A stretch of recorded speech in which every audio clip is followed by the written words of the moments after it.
Assalamualaikum warahmatullahi wabarakatuh.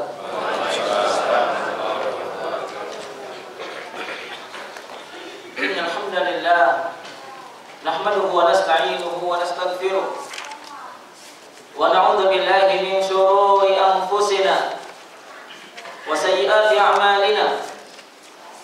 May yahdihillahu fala mudilla lahu wa may yudlil fala hadiya lahu. Wa asyhadu an la ilaha illallah wahdahu la syarika lah. Wa asyhadu anna Muhammadan 'abduhu wa rasuluh. Allahumma shalli wa sallim wa barik ala nabiyyina Muhammad wa ala alihi wa sahbihi wa man sara ala nahjihim ila yaumiddin, amma ba'du. Qala Allah 'azza wa jalla fi kitabihil 'azim, ya ayyuhalladzina amanu taqullaha haqqa tuqatih wa la tamutunna illa wa antum muslimun.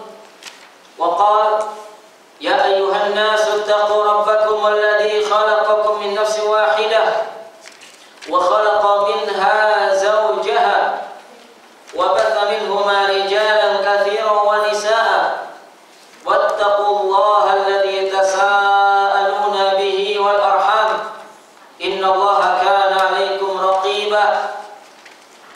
Wa qala an-nabiy sallallahu alaihi wasallam, inna asdaqal hadithi kitabullah wa khairal hadi hadi Muhammadin sallallahu alaihi wasallam wa syarrul umuri muhdatsatuha wa kullu muhdatsatin fid dini bid'ah wa kullu bid'atin dhalalah wa kullu dhalalatin fin nar, amma ba'du. Ma'asyiral ikhwati wal akhwat, para hadirin yang semoga dirahmati dan diberkahi Allah Subhanahu wa taala. Alhamdulillah, pada pagi hari ini tiada kata yang pantas kita ucapkan selain puja-puji syukur kehadirat Allah Subhanahu wa taala. Bersyukur atas segala limpahan nikmat dan karunia-Nya, sehingga pada hari ini di tempat yang mulia ini Allah Subhanahu wa taala mempertemukan kita di majlis yang mubarak, majlis yang barang siapa mendatanginya maka ia senantiasa berada di jalan Allah, di jalan yang dirahmati dan diridhai Allah sampai kembali pulang ke rumahnya.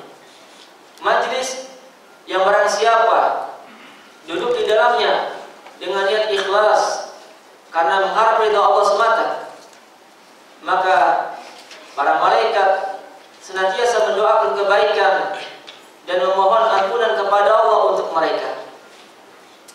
Majlis yang barang siapa duduk di dalamnya dalam rangka mempelajari agama Allah, membaca dan menghayati firman-firman Allah dalam Al-Quran dan hadis-hadis Nabi SAW yang sahih, maka Allah Subhanahu wa taala akan melimpahkan kepada mereka rahmatnya.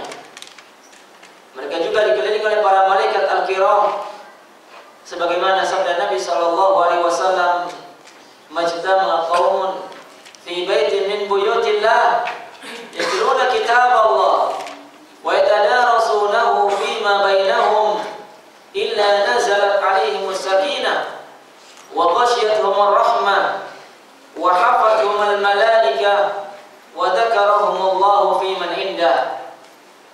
Rasulullah SAW bersabda yang artinya, tidaklah sekelompok orang berkumpul di rumah Allah, yakni di masjid. Mereka membaca kitab Allah, membaca ayat-ayat Al-Quran dan mempelajari hukum-hukum dan hikmah-hikmah yang terkandung di dalamnya. Di antara mereka, melainkan akan turun kepada mereka as-sakinah. As-sakinah adalah ketenangan dan ketentraman yang hakiki, ketenangan yang ada dalam jiwa setiap manusia, ketentraman yang datang dari Allah. Wa ghasyiyatuhumur rahmah, mereka akan diliput rahmat dari Allah. Allah akan melimpahkan rahmatnya kepada orang-orang yang duduk di majlis ilmu, majlis zikrullah azza wa jalla. Rahmat Allah adalah kebaikan dan kasih sayang Allah yang diberikan kepada orang-orang yang duduk di rumah Allah mempelajari agama Allah, mempelajari kitab Allah dan sunnah Rasulullah Sallallahu Alaihi Wasallam. Dan siapapun di antara kita sangat butuh kepada rahmat Allah, karena tidak ada seorang manusia yang bisa selamat dari api neraka dan sukses dengan masuk surga kecuali setelah mendapat rahmat Allah Subhanahu wa taala. Makanya di antara sebab amalan yang dapat mendatangkan rahmat Allah adalah bersungguh-sungguh menghadiri majelis ilmu, majelis yang dibacakan dan dipelajari di dalamnya qala Allah, qala Rasulullah sallallahu alaihi wasallam. Firman Allah dan sabda Rasulullah sallallahu alaihi wasallam. Kemudian keutamaan berikutnya, di antara keutamaan yang akan didapatkan oleh orang-orang yang meluangkan sebagian umurnya untuk mendatangi rumah Allah, menghadiri majelis ta'lim yang dibacakan di dalamnya qala Allah, qala Rasulullah. Hafathumul malaikah, kata Nabi, mereka akan dikelilingi oleh para malaikat. Malaikat-malaikat yang dekat dengan Allah, malaikat-malaikat yang mulia, yang diberi tugas secara khusus oleh Allah untuk berkeliaran di muka bumi, berkeliling di muka bumi dalam rangka mencari majelis zikrullah azza wa jalla, majelis yang diagungkan di dalamnya nama Allah, majelis yang dibacakan dan dipelajari di dalamnya firman Allah dan sabda Rasulullah. Nabi SAW bersabda dalam hadis yang sahih, Inna lillahi malaikatan sayyahina fudulan yattabi'una majalis dzikri fa idza wajadu majlisan fihi dzikrullah qa'adu fihi.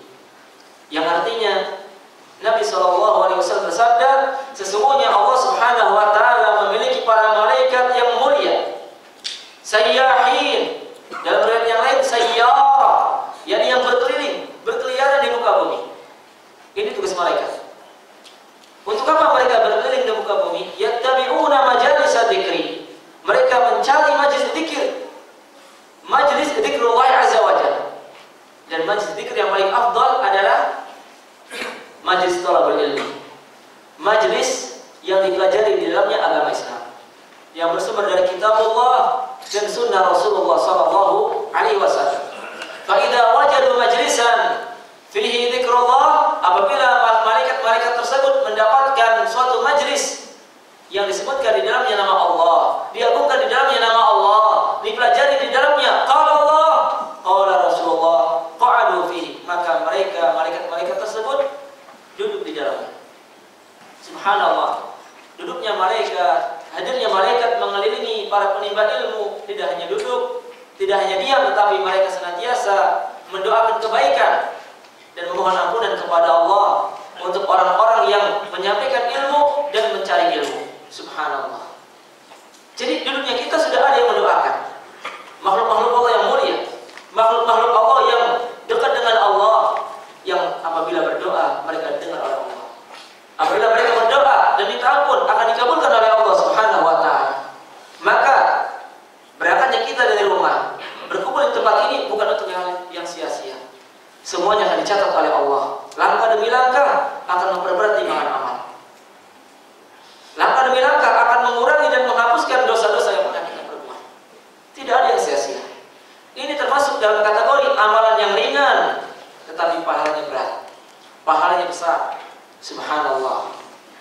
Makanya ibadah zikir dengan menimba ilmu adalah ibadah yang akan mendatangkan pahala yang deras. Mudah-mudahan masjid ini akan menjadi saksi bagi kita pada hari kiamat bahwa kita telah meluangkan sebagian umur kita untuk beribadah kepada Allah, mempelajari agama Allah, bertaqarrub kepada Allah.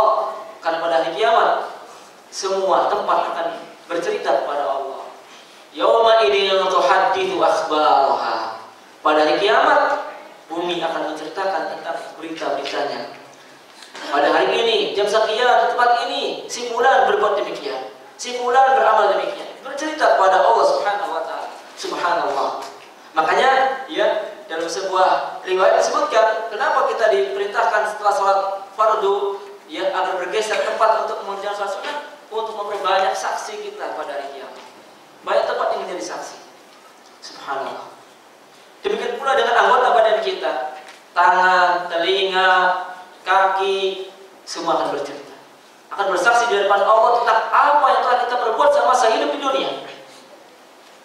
Akan akan bercerita. Al-yawma nakhtimu ala afwahihim wa tukallimuna aydihim wa tashhadu 'alaihim arjuluhum bima kanu yaksibun. Pada hari ini, pada hari kiamat, kata Allah, akan kami kunci rapat mulut-mulut mereka. Wa tukallimuna aydihim, dan tangan-tangan mereka akan berbicara kepada kami.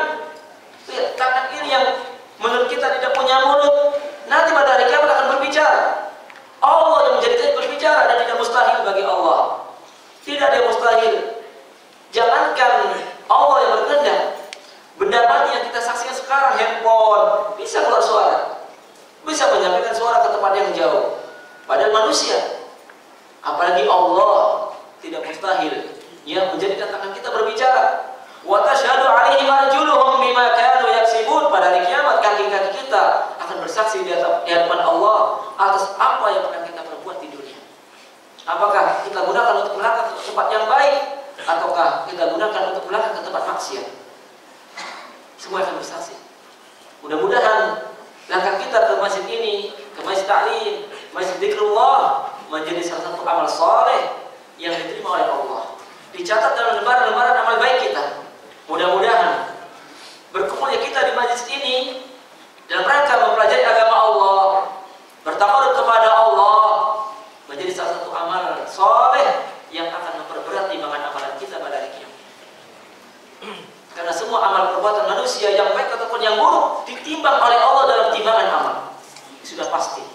Tidak ada satupun yang luput dari catatan Allah dan timbangan Allah.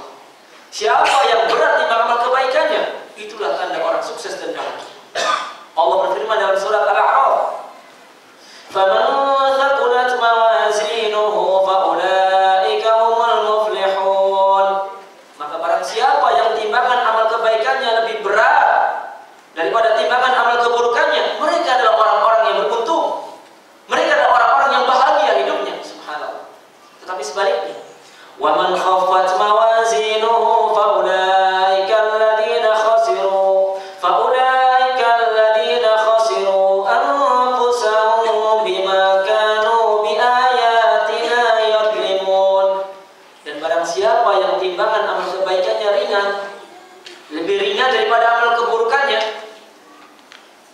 dalam arti dosanya lebih banyak daripada pahalanya, maka mereka adalah orang-orang yang telah merugikan diri mereka sendiri.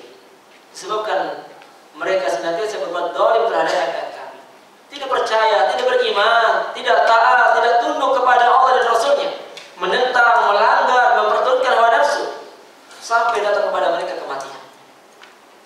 Mudah-mudahan Allah Subhanahu wa ta'ala menjadikan kita semua sebagai hamba-hamba yang istiqamah dalam mempelajari agamanya, istiqamah dalam mengamalkan syariatnya, istiqamah dalam mengajarkannya hingga akhir hayat, dengan niat ikhlas karena Allah, sesuai dengan tuntunan Rasulullah Sallallahu Alaihi Wasallam. Ikhwani wa akhwati fillah, kaum muslimin wal muslimat, para hadirin yang semoga dirahmati dan diberkahi Allah Subhanahu wa ta'ala. Pada pertemuan pagi hari ini kita akan melanjutkan kembali kajian kita membahas prinsip-prinsip akidah Ahlussunnah wal Jamaah.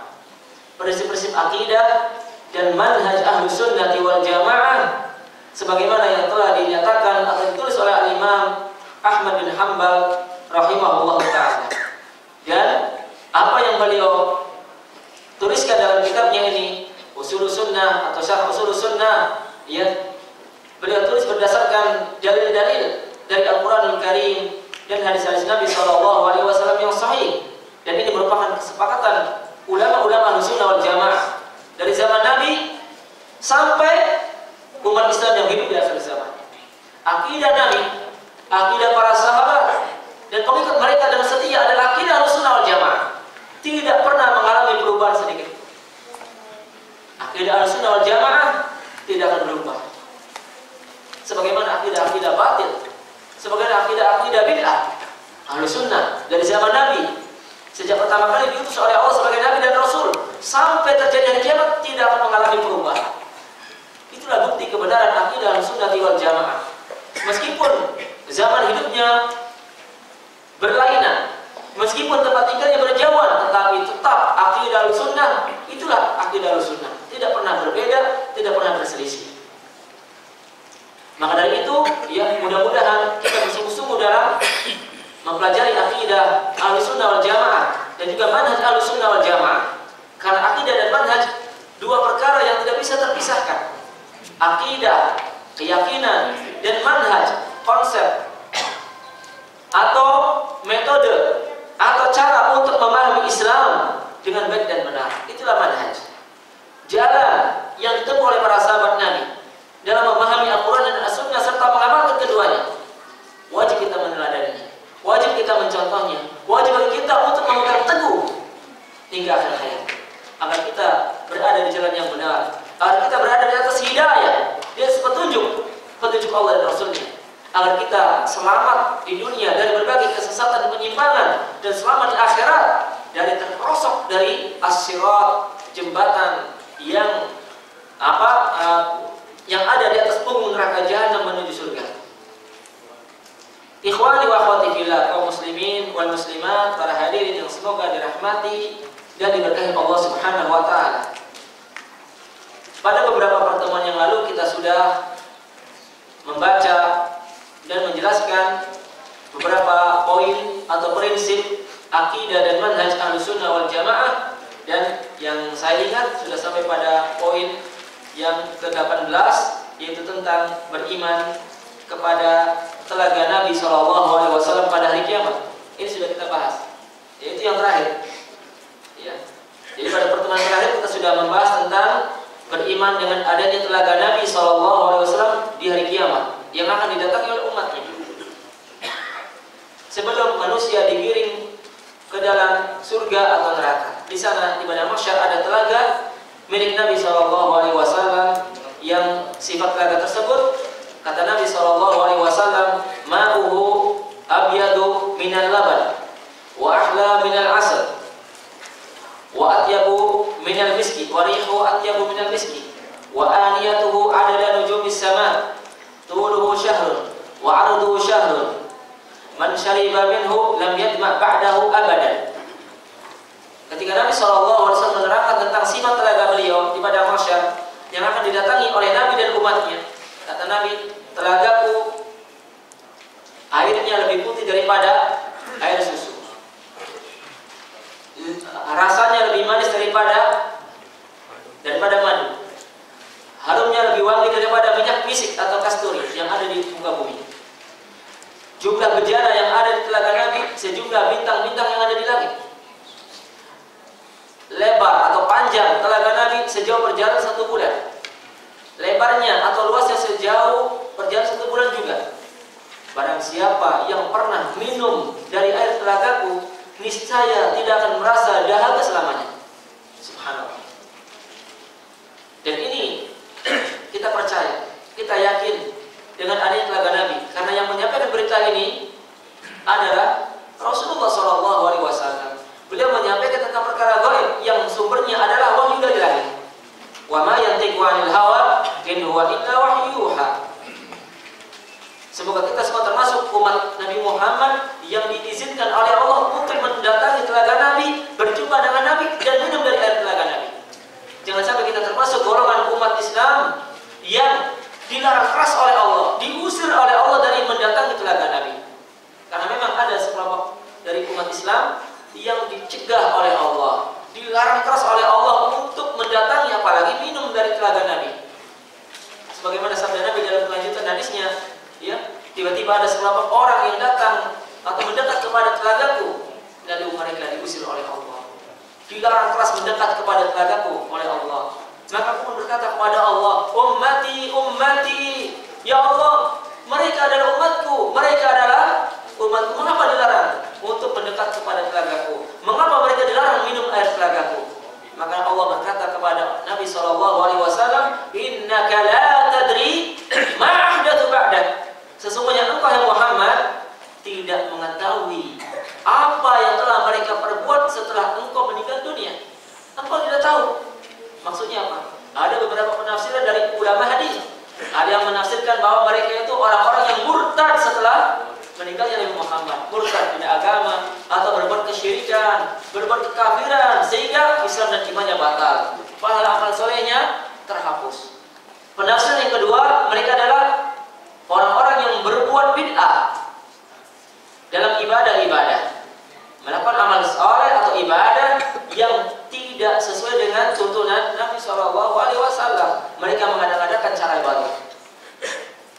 bahaya. Di antara bahaya bid'ah adalah akan terusir dari telaga Nabi. Dilarang keras meminum dari air telaga Nabi Shallallahu Alaihi Wasallam. Mudah-mudahan kita termasuk hamba-hamba Allah yang bertakwa, yang senantiasa berpegang teguh dengan sunnah Nabi Shallallahu Alaihi Wasallam hingga akhir hayat.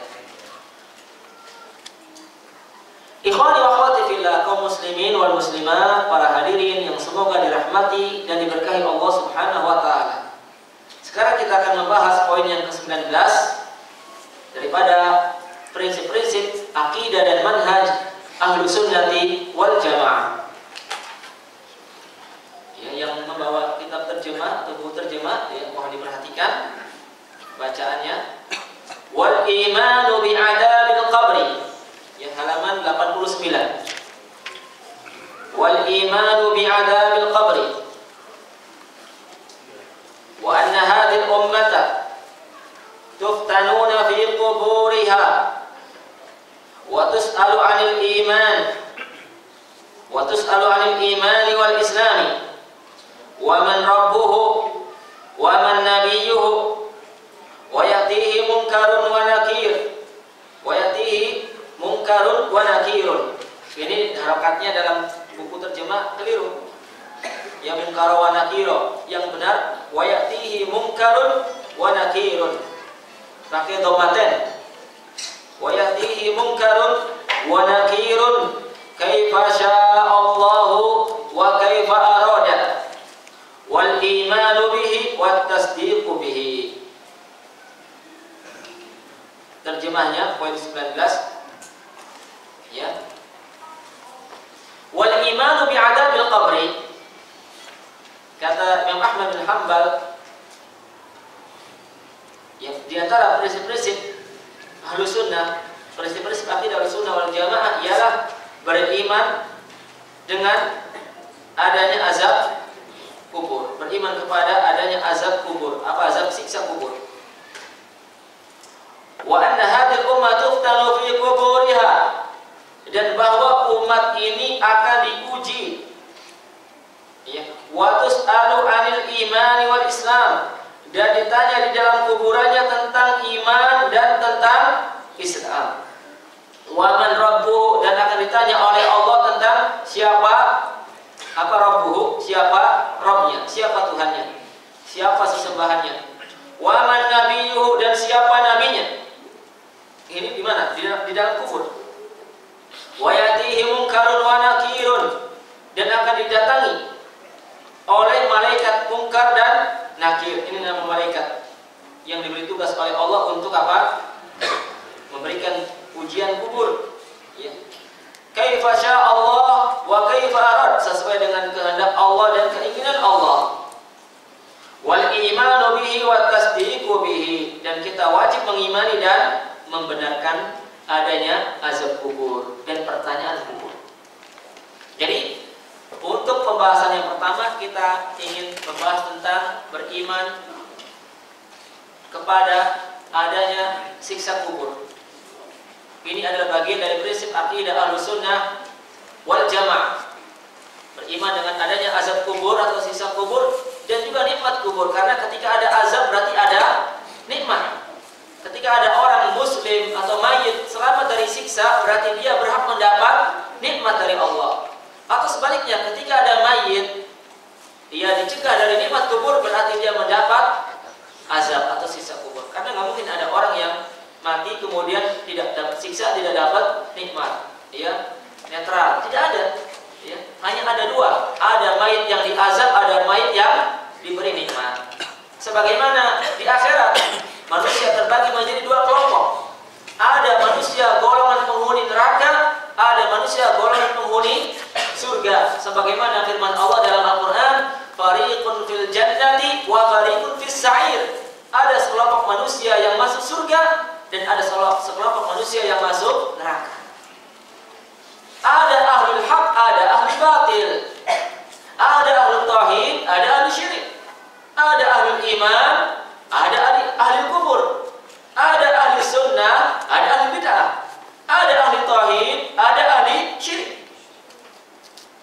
Nah, jadi di dalam kubur itu mayit ada yang mendapat nikmat, ada yang mendapat Dan di antara prinsip akidah Ahlussunnah wal Jamaah adalah membenarkan dan meyakini adanya nikmat kubur dan siksa kubur. Tidak boleh mendustakannya, tidak boleh mengingkarinya, tidak boleh pula meragu-ragukannya. Antara percaya atau tidak percaya, ragu-ragu. Tidak boleh. Karena beriman dengan adanya siksa kubur bagian dari percaya dan beriman kepada hari kiamat. Ketika orang telah mengikrarkan dirinya beriman kepada Allah, beriman dengan adanya hari kiamat, maka konsekuensinya adalah dia harus beriman dengan adanya siksa kubur dan nikmat kubur. Tidak boleh mengingkarinya, tidak boleh mendustakannya, tidak boleh meragu-ragukannya.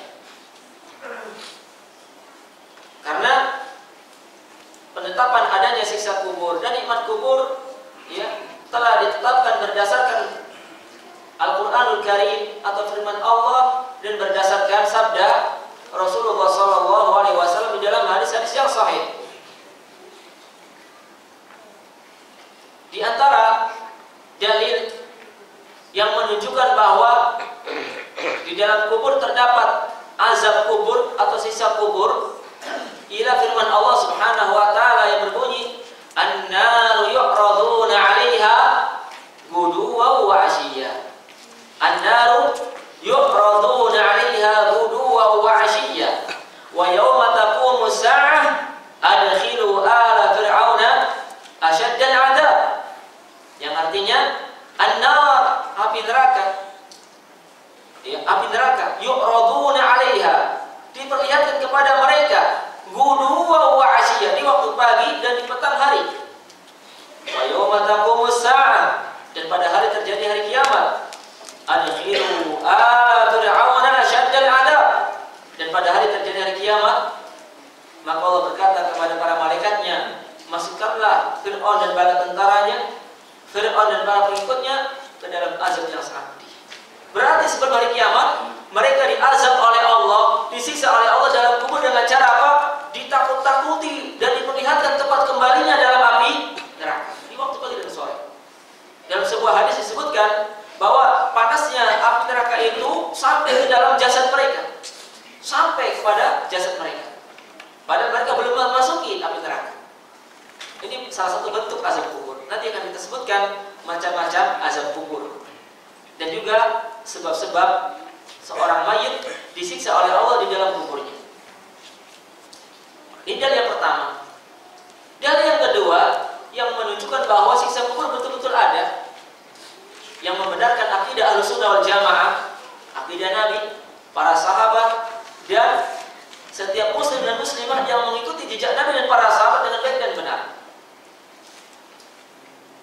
Yaitu sabda Nabi SAW dalam doa yang biasa beliau ucapkan, dalam doa yang beliau baca setiap akhir sholat, di mana sebelum salam, setelah sholawat Ibrahimiyah, Nabi membaca doa apa? Memohon perlindungan kepada Allah dari 4 keburukan atau 4 perkara. Allahumma inni a'udzubika min adabi jahannam wa min adabil qabri wa min fitnatil mahya wal mamat wa min fitnatil masihid dajjal. Apa terjemahnya? Ya Allah, aku memohon perlindungan kepadamu dari azab api neraka, adabi jahannam. Aku mohon perlindungan kepadamu ya Allah dari siksa api neraka jahannam. Wa min adabil qabri, aku juga berlindung kepadamu dari siksa kubur. Wa min fitnatil mahya wal mamat, dari godaan atau fitnah dalam kehidupan dan kematian. Wa min fitnatil masihid dajjal, aku berlindung kepadamu dari fitnah dajjal. Di sini ada doa apa? Min adabil qabr, aku berlindung kepadamu dari siksa kubur. Ini hadisnya sahih dan Nabi selalu membacanya dalam akhir salat. Kalau sekiranya siksa kubur tidak ada, buat apa Nabi minta perlindungan? Menjadi sia-sia dan percuma. Ya, tidak ada gunanya, tidak ada manfaatnya. Mengapa berlindung dari sesuatu yang tidak ada? Kan tidak ada manfaatnya, sia-sia. Maka hadis ini menunjukkan bahwa siksa kubur betul-betul ada. Makanya Nabi pun minta perlindungan kepada Allah dari siksa neraka jahanam dan siksa kubur. Demikian pula dengan orang-orang yang tidak percaya dan ada siksa kubur. Kita tanya, ya, apakah Anda membaca doa ini di dalam salat Anda? Kalau dia jawab, iya, kami baca. Apakah Anda paham artinya? Kalau dia tahu, kita beritahu. Ya, orang-orang yang mengingkari tentang adanya siksa kubur, kita tanya dengan doa tersebut apakah dia baca atau tidak dalam sholat. Kalau dia baca, kita tanya paham atau tidak artinya. Kalau paham, mengapa Anda tidak percaya? Bukankah maknanya sudah jelas? Aku berlindung kepada Allah dari siksa neraka jahanam dan dari siksa kubur. Dalil yang sangat kuat dari hadis tentang adanya siksa kubur bagi mayit.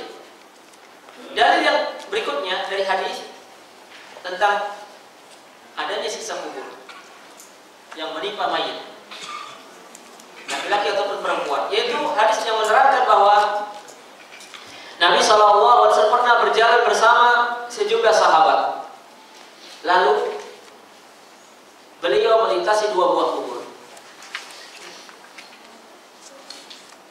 Setelah melintasi dua buah kubur tersebut, Nabi pun diberitahu oleh Allah, diperdengarkan kepada beliau tentang jeritan dan teriakan mayit yang sedang diasap. Makanya Nabi pun beritahu kepada para sahabat yang tidak mendengar. Mengapa Nabi tahu? Mengapa Nabi mendengar jeritan mayit yang sedang diazab dalam kubur? Karena Allah yang memberitahu. Allah yang memperdengarkan perkara gaib tersebut kepada nabinya. Kalau Allah tidak memberitahu kepada Nabi, tidak memperdengarkan jeritan mayit yang sedang disiksa, Nabi pun tidak akan mendengar. Kenapa? Nabi hanyalah manusia biasa. Innama ana bashar, aku hanyalah manusia biasa, kata Nabi. Allah juga menyuruh nabinya untuk mengatakan, qul innama ana bashar. Kata Muhammad dalam akhir surah Al-Kahfi, aku hanyalah manusia biasa. Jadi beliau tidak tahu tentang perkara-perkara gaib, termasuk tentang apa yang terjadi di alam barzakh. Tetapi manakala Allah memberitahu kepada Nabi, maka Nabi baru tahu. Sebagaimana firman Allah dalam surat Al-Jin, alimul ghaibi fala yudhiru ala ghaibihi ahada. Allah yang mengetahui segala perkara gaib. Allah zat yang mengetahui segala perkara gaib. Fala yudhiru ala ghaibihi ahada. Allah tidaklah memberitahukan, tidaklah menampakkan perkara gaib kepada siapapun. Illa man irtada min rasul, kecuali kepada rasul-rasul yang Allah ridhoi. Ya. Jadi ketika Nabi SAW mendengar jeritan mayit yang sedang disiksa dalam kubur, itu berdasarkan pemberitaan dari Allah. Maka Nabi pun berkata kepada para sahabat yang berjalan bersama beliau, memberitahu, innahuma la yu'adzabani. Sesungguhnya dua mayit tersebut yang ada dalam dua buah kubur ini sedang diazab, sedang disiksa oleh Allah dalam kuburnya. Wa ma yu'adzabani fi kabir, dan keduanya tidaklah diazab gara-gara perkara yang berat. Kedua mayit ini disiksa oleh Allah bukan disebabkan perkara yang besar, karena memang dua masalah itu bisa ditinggalkan, mudah untuk ditinggalkan atau dikerjakan. Bala innahu ala kabir, kata Nabi, tetapi justru keduanya adalah dosa besar karena mendatangkan siksa kubur. Masalahnya sepele, mudah ditinggalkan, gampang dikerjakan, tetapi kalau dilanggar maka menyebabkan pelakunya berbuat dosa besar dan diazab dalam kubur. Lalu Nabi pun menerangkan secara detail sebab-sebab yang mendatangkan siksa kubur bagi mayit.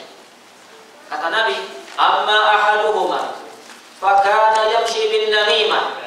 Adapun salah satu mayit ini disiksa oleh Allah di dalam kuburnya karena sewaktu hidup di dunia dia suka mengadu domba.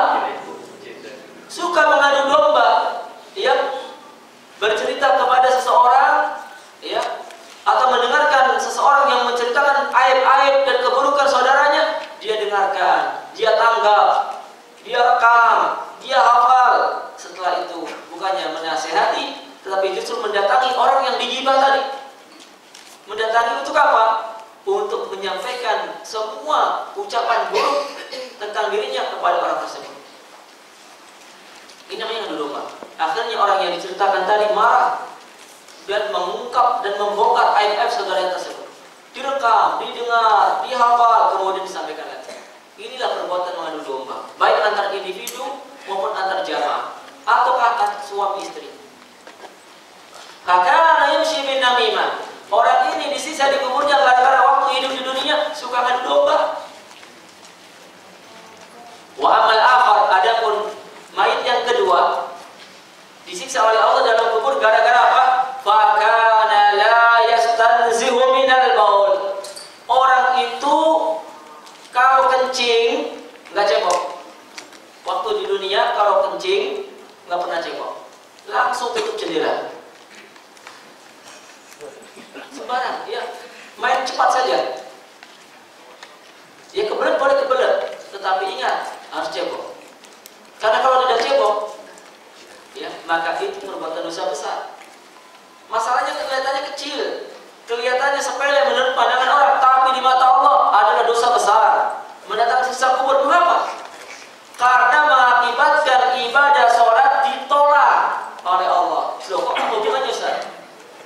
Mengapa habis kencing kemudian tidak cebok mengakibatkan sholatnya tidak sah, tidak diterima oleh Allah? Karena orang yang habis kencing tanpa cebok itu kalau sholat tidak sah karena tidak memenuhi syarat-syarat sahnya sholat, yaitu bersih dari najis. Sementara celana yang dia pakai terkena sisa kencing, najis, berbahaya sekali. Betapa lama dan betapa banyak sholat yang ia kerjakan dalam keadaan tidak sah gara-gara kencingnya ya tidak dibersihkan. Nah, jadi ini mengakibatkan pelakunya disiksa oleh Allah di dalam kuburnya. Makanya dalam hadis yang lain Nabi mengatakan, ya kebanyakan siksa kubur yang menimpa umatku gara-gara kencing. Loh, ini kencing berlaku untuk semuanya, tidak hanya laki-laki, perempuan juga.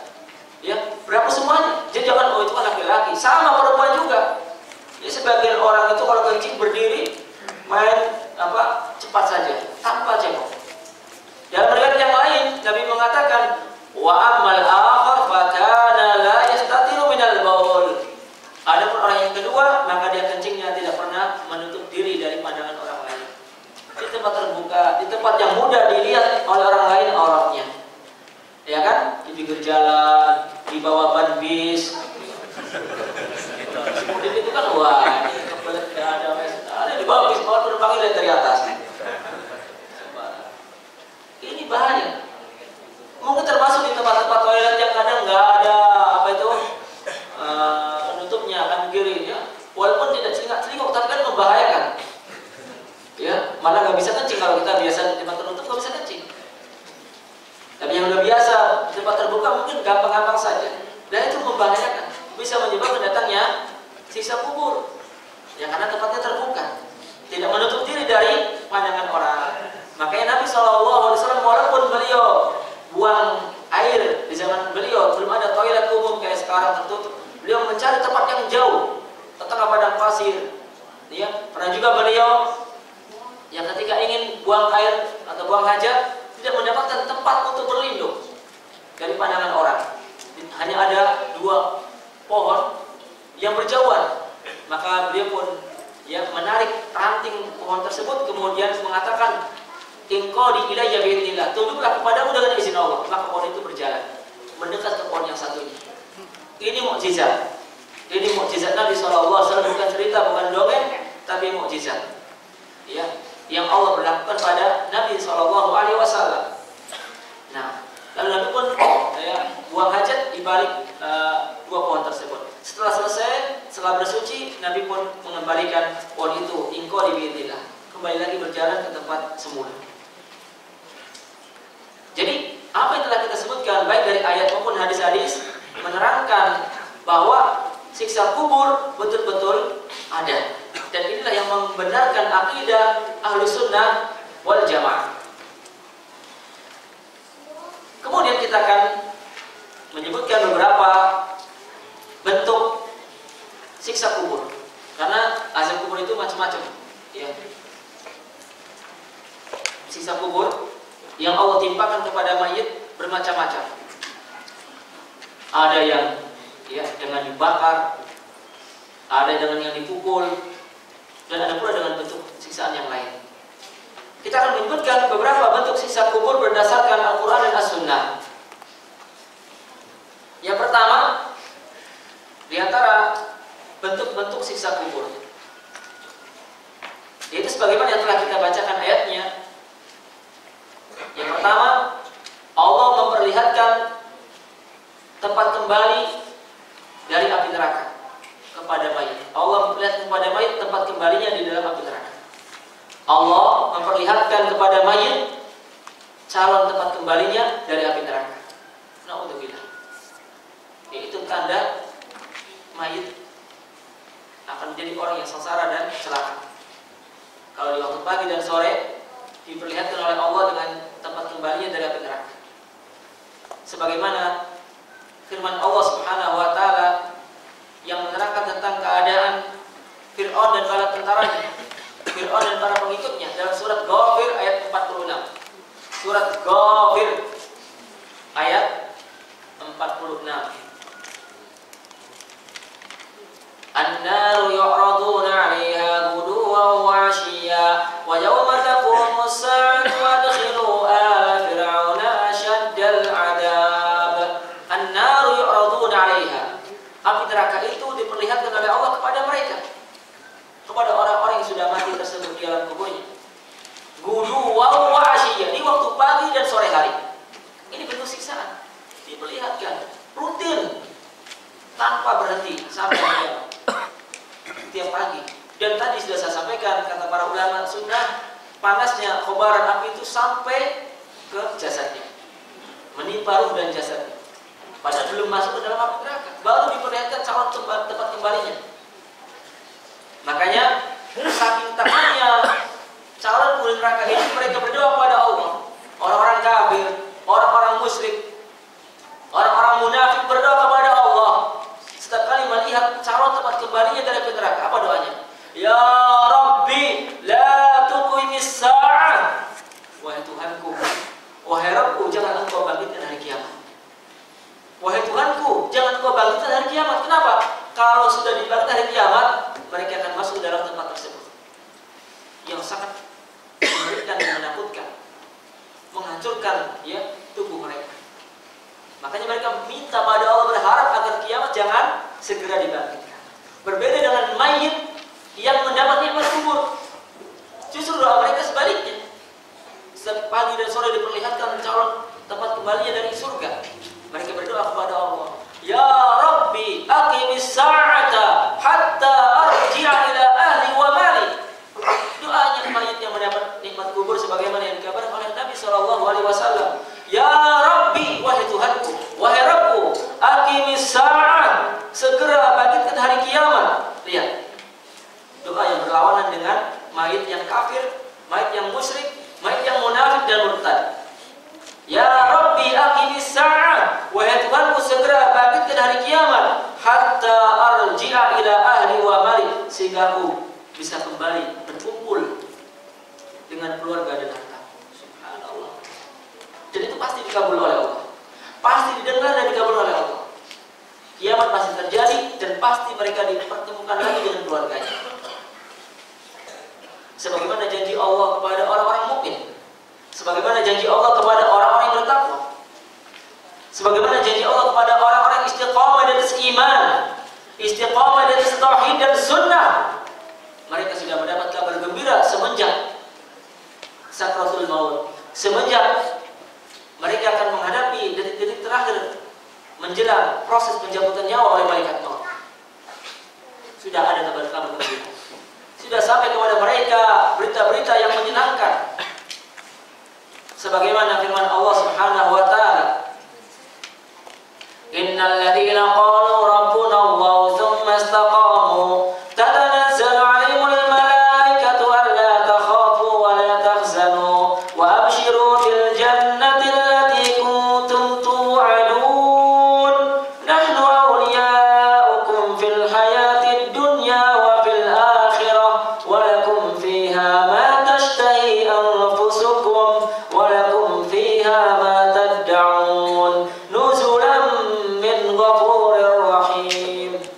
Ini kabar gembira dari Allah kepada orang-orang yang istiqamah di atas Islam, istiqamah di atas iman, istiqamah di atas tauhid dan sunnah hingga akhir hayat.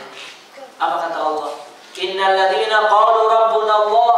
Sesungguhnya orang-orang yang mengucapkan Tuhan kami, Rabb kami hanyalah Allah. Tsumma istaqamu, lalu mereka istiqamah.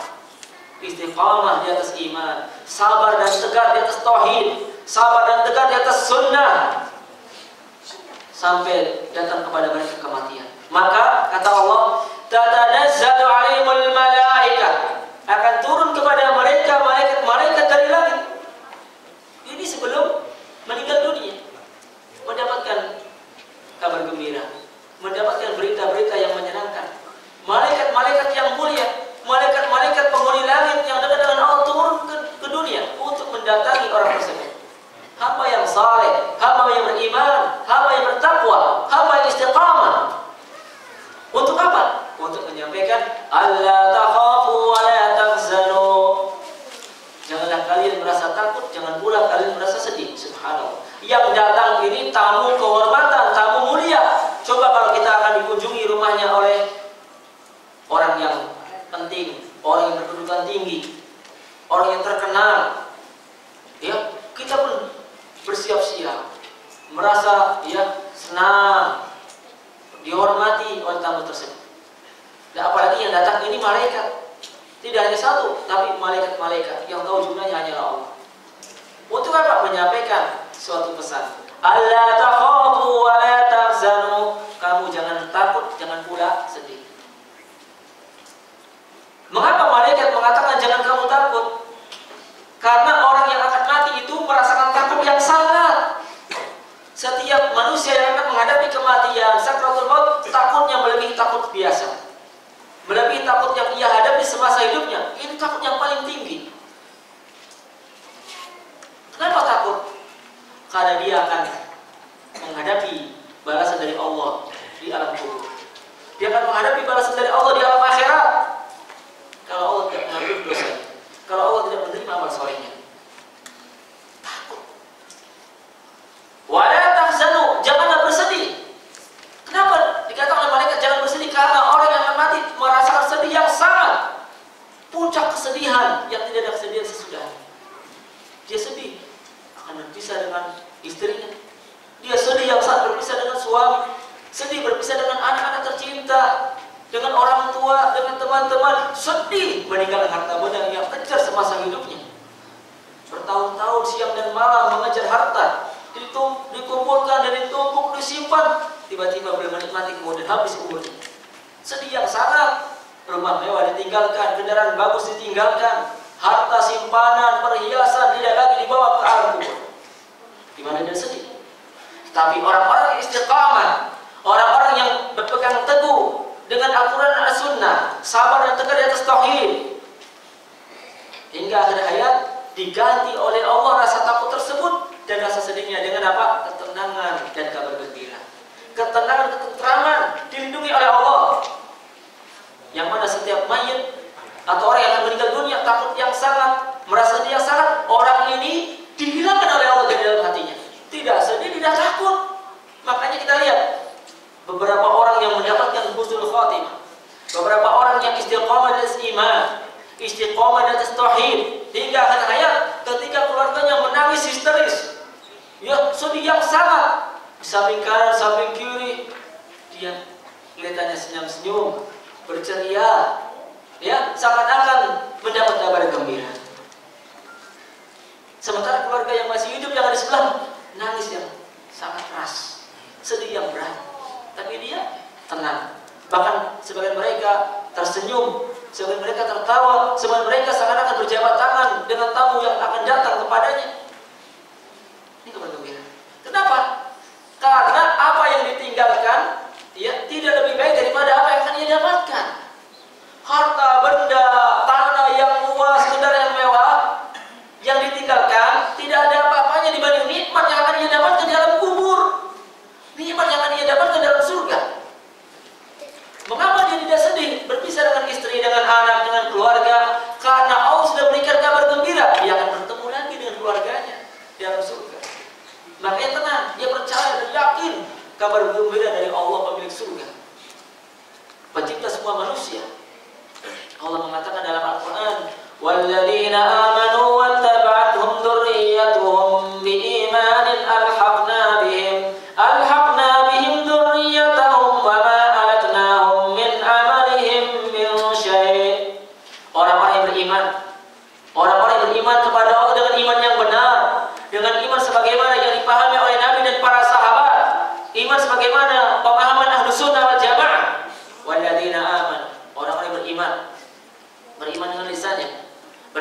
hatinya, beriman dengan anggota badannya. Wattaba'athum dzurriyyatuhum biimanin, dan mereka diikuti oleh keluarganya dalam hal keimanan. Subhanallah, istrinya beriman, anak-anaknya beriman, saudaranya beriman, orang tuanya beriman. Nah, kata Allah, alhaqna bihim dzurriyyatahum, kami akan kumpulkan mereka bersama keluarganya. Wa ma alatnahum min amalihim min syai', dan kami tidak akan menyia-nyiakan sedikit pun dari amal yang mereka perbuat. Jadi itulah keadaan orang yang istiqomah di atas iman, tidak sedih, tidak takut. Dan ini adalah buah daripada sabar dan tegar di atas sunnah, sabar dan tegar di atas tauhid sampai akhir hayat. Dia lalui masa-masa susah, masa-masa sedih, masa-masa sulit di dunia, banyaknya pertentangan dan permusuhan, dengan sabar dan mengharap pahala dari Allah. Makanya mereka pun bisa tenang, bisa bahagia, bergembira, bisa akan berjumpa lagi dengan keluarga dalam surga. Bahkan derajatnya di surga yang paling tinggi. Kembali kepada bentuk-bentuk siksa kubur. Tadi yang pertama apa? Allah akan memperlihatkan kepada mayit tempat kembalinya dari api neraka. An-nar yu'raduna 'alaiha ghuduwan wa 'ashiyya wa yawma taqumu as-sa'atu adkhilu ala fir'auna ashaddal 'adzab. Itu dari hadis surat apa? Ghafir ayat 46. Ghafir. Dari hadis yang menunjukkan bentuk siksa kubur yang pertama ini ialah hadis riwayat Abdullah bin Umar bin Khattab radhiyallahu anhuma. Rasulullah sallallahu alaihi wasallam bersabda, "Inna hadakum idza mata urida alaihi maq'adahu bil ghadati wal 'ashiyyi. In kana min ahli al-jannati fa min ahli al-jannah, wa in kana min ahli an-nari fa min ahli an-nar. Fa yuqal hadza maq'aduka hatta yab'athaka Allahu yawmal qiyamah." Yang artinya, inna hadakum idza mata, sesungguhnya apabila salah seorang di antara kalian apabila mati, maka akan ditimpakan akan ditampakkan, akan diperlihatkan oleh Allah kepadanya calon tempat tinggalnya di waktu pagi dan sore hari. Jika ia termasuk calon penghuni surga, maka diperlihatkan kepadanya surga. Kalau dia calon penghuni surga, maka Allah perlihatkan kepadanya surga di waktu pagi dan sore. In kana min ahli nar fa min ahli nar. Namun jika ia adalah calon penghuni api neraka, maka diperlihatkan kepadanya api neraka. Alhamdulillah, seperti tadi Fir'aun dan pengikutnya yang kafir, yang musyrik kepada Allah. Fa yuqal, lalu dikatakan kepada mayit tersebut, baik itu calon penghuni surga ataukah calon penghuni neraka, hadza maq'aduka hatta yab'atsaka Allahu yaumal qiyamah. Ini calon tempat tinggalmu hingga Allah Subhanahu wa taala membangkitkanmu pada hari kiamat.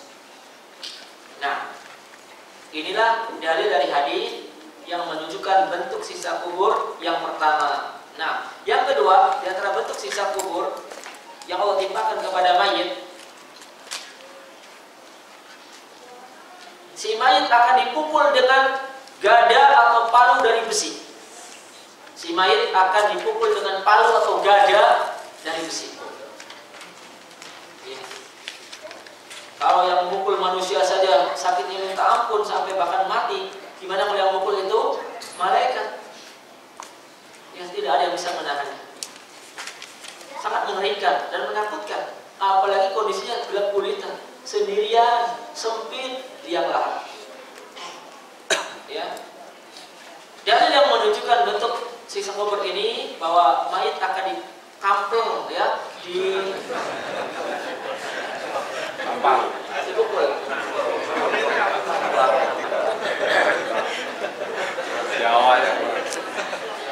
Dipukul kepala dengan palu besi. Ialah hadis Nabi sallallahu alaihi wasallam dari Anas bin Malik radhiyallahu anhu. Nabi sallallahu alaihi wasallam bersabda, "Fa ammal kafiru wal munafiqu fa yaqulani lahu ma kunta taqulu fi hadzal rajul fayaqulu la adri kuntu aqulu ma yaqulu an-nas fayaqulani la daraita wa la talaita thumma yudrabu bimitraqin min hadid baina udhunayhi fayasihu fayasma'uha man 'alayha ghairu tsaqalain. Hadis riwayat Imam Al-Bukhari dan Imam Muslim. Ya, hadis sahih yang artinya Nabi bersabda, adapun orang kafir atau orang munafik.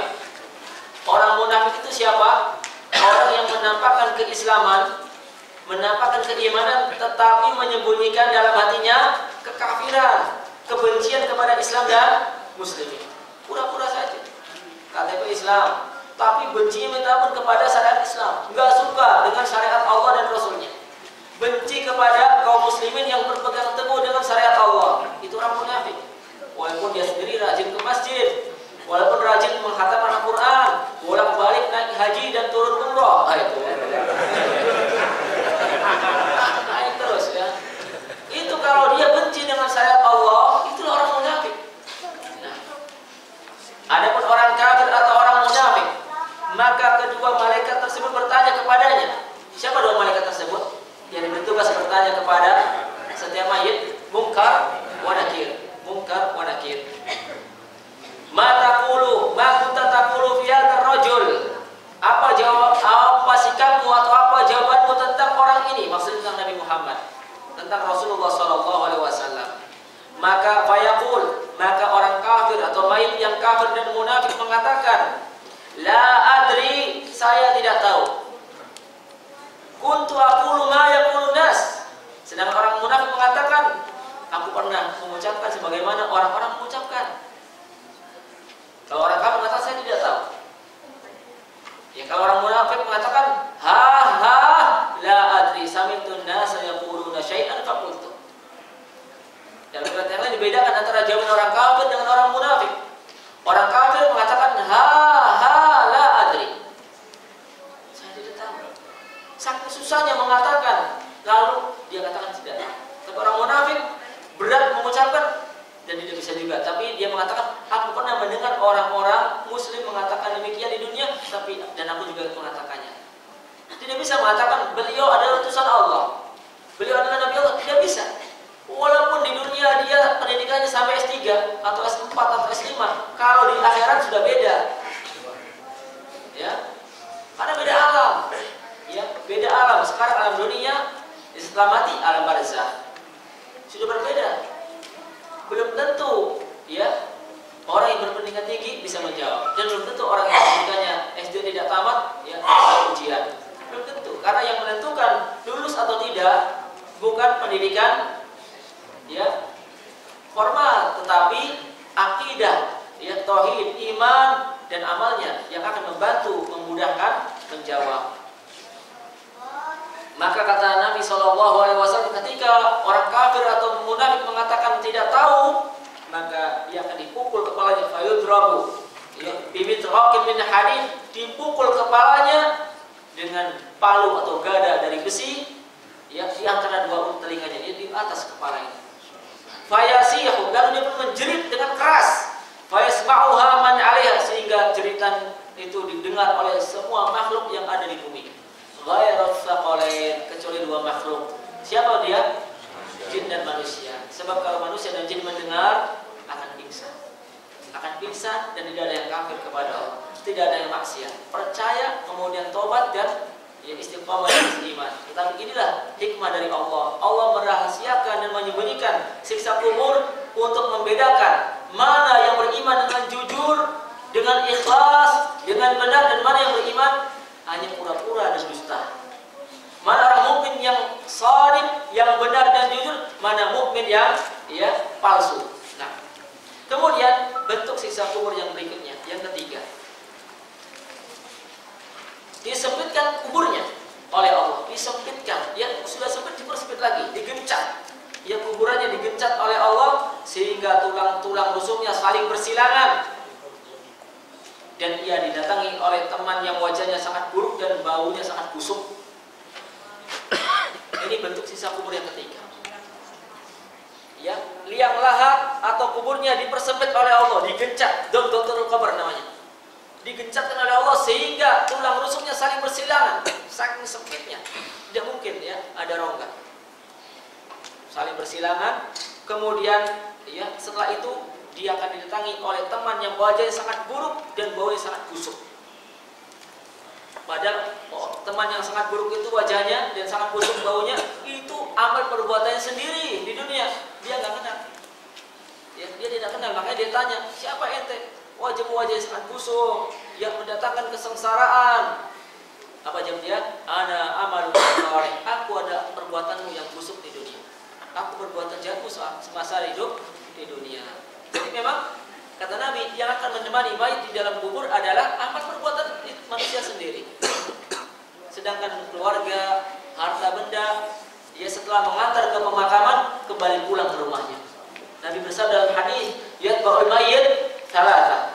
Yang akan mengikuti mayit ke tempat pemakaman 3 hal. Ahluhu wa maluhu wa amaluhu. Apa 3 hal tersebut yang mengantar mayit ke tempat pemakaman? Keluarganya, harta bendanya, dan amal perbuatannya. Fayarji'u isnani, maka 2 hal itu akan kembali pulang setelah selesai penguburan. Pulang ke rumah, yaitu keluarga dan harta. Wa yabqa wahid, dan akan menetap dalam kubur 1 hal, yaitu apa? Amaluhu, amal perbuatan. Yang baik atau yang buruk ikut masuk ke liang lahat. Adapun mobil ya Alphard atau emas ya sekian kilo nggak mungkin dikubur ya bersama mayit. Kalau dikubur ya nanti akan datang kepadanya pengunjung atau peziarah untuk merampok, ya kan? Ya rekening yang gendut nggak mungkin disimpan di liang lahat. Kembali ya dinikmati oleh keluarganya yang masih hidup. Dalil yang menunjukkan untuk bentuk siksa kubur yang ketiga ini adalah hadis riwayat Al-Bara bin Azib dalam hadis yang cukup panjang. Rasulullah SAW bersabda menceritakan tentang keadaan mayit yang telah gagal ujian kubur, yang tidak lulus. Apa kata Nabi? Fa'afrishuhu, ini perkataan Allah kepada para malaikat. Fa'afrishuhu minan nar waftahu lahu baban minan nar fayatihi min harriha wa sumumiha wa yadiku alaihi qabruhu hatta takhtalifa fihi adla'uhu wa yatihi rajulun qabihul wajhi qabihul thiyabi muntinur rihi fayaqul abshir billadhi yasuruka hadha yawmuka alladhi kunta tu'ad fayaqul man anta fawajhuka alwajhu alladhi yaji'u bisyarr fayaqul ana amalukal khabith fayaqul rabbi la tuqimis sa'ah. Nabi SAW bercerita tentang keadaan mayit yang gagal ujian kubur, tidak lulus dan berhak untuk mendapat siksa. Apa kata Allah kepada malaikat? Gelarkanlah untuknya alas tidur dari api neraka. Masya Allah, alas tidur dari neraka. Ya. Gelarkanlah untuknya alas tidur dari api neraka. Dan bukakanlah untuknya sebuah pintu menuju neraka. Maka panas dan uap panasnya mengenai dirinya, jasad dan ruhnya. Lalu disempitkan kuburnya sampai tulang-tulang rusuknya berhimpitan atau bersilangan. Kemudian datanglah kepadanya seseorang yang wajahnya jelek, pakaiannya jelek, dan baunya sangat busuk. Mayit itu berkata, orang tersebut yang wajahnya buruk dan pakaiannya berbau busuk berkata kepada mayit, bergembiralah engkau dengan perkara yang akan menyiksamu. Lihat, ini menghina. Bergembiralah padahal tidak bergembira, tapi diungkapkan dengan kata ya bergembiralah untuk semakin menghinakan dan menyakitkan. Bergembiralah engkau dengan perkara yang akan menyiksamu di dalam kubur. Inilah hari yang dahulu engkau telah dijanjikan dengannya di dunia.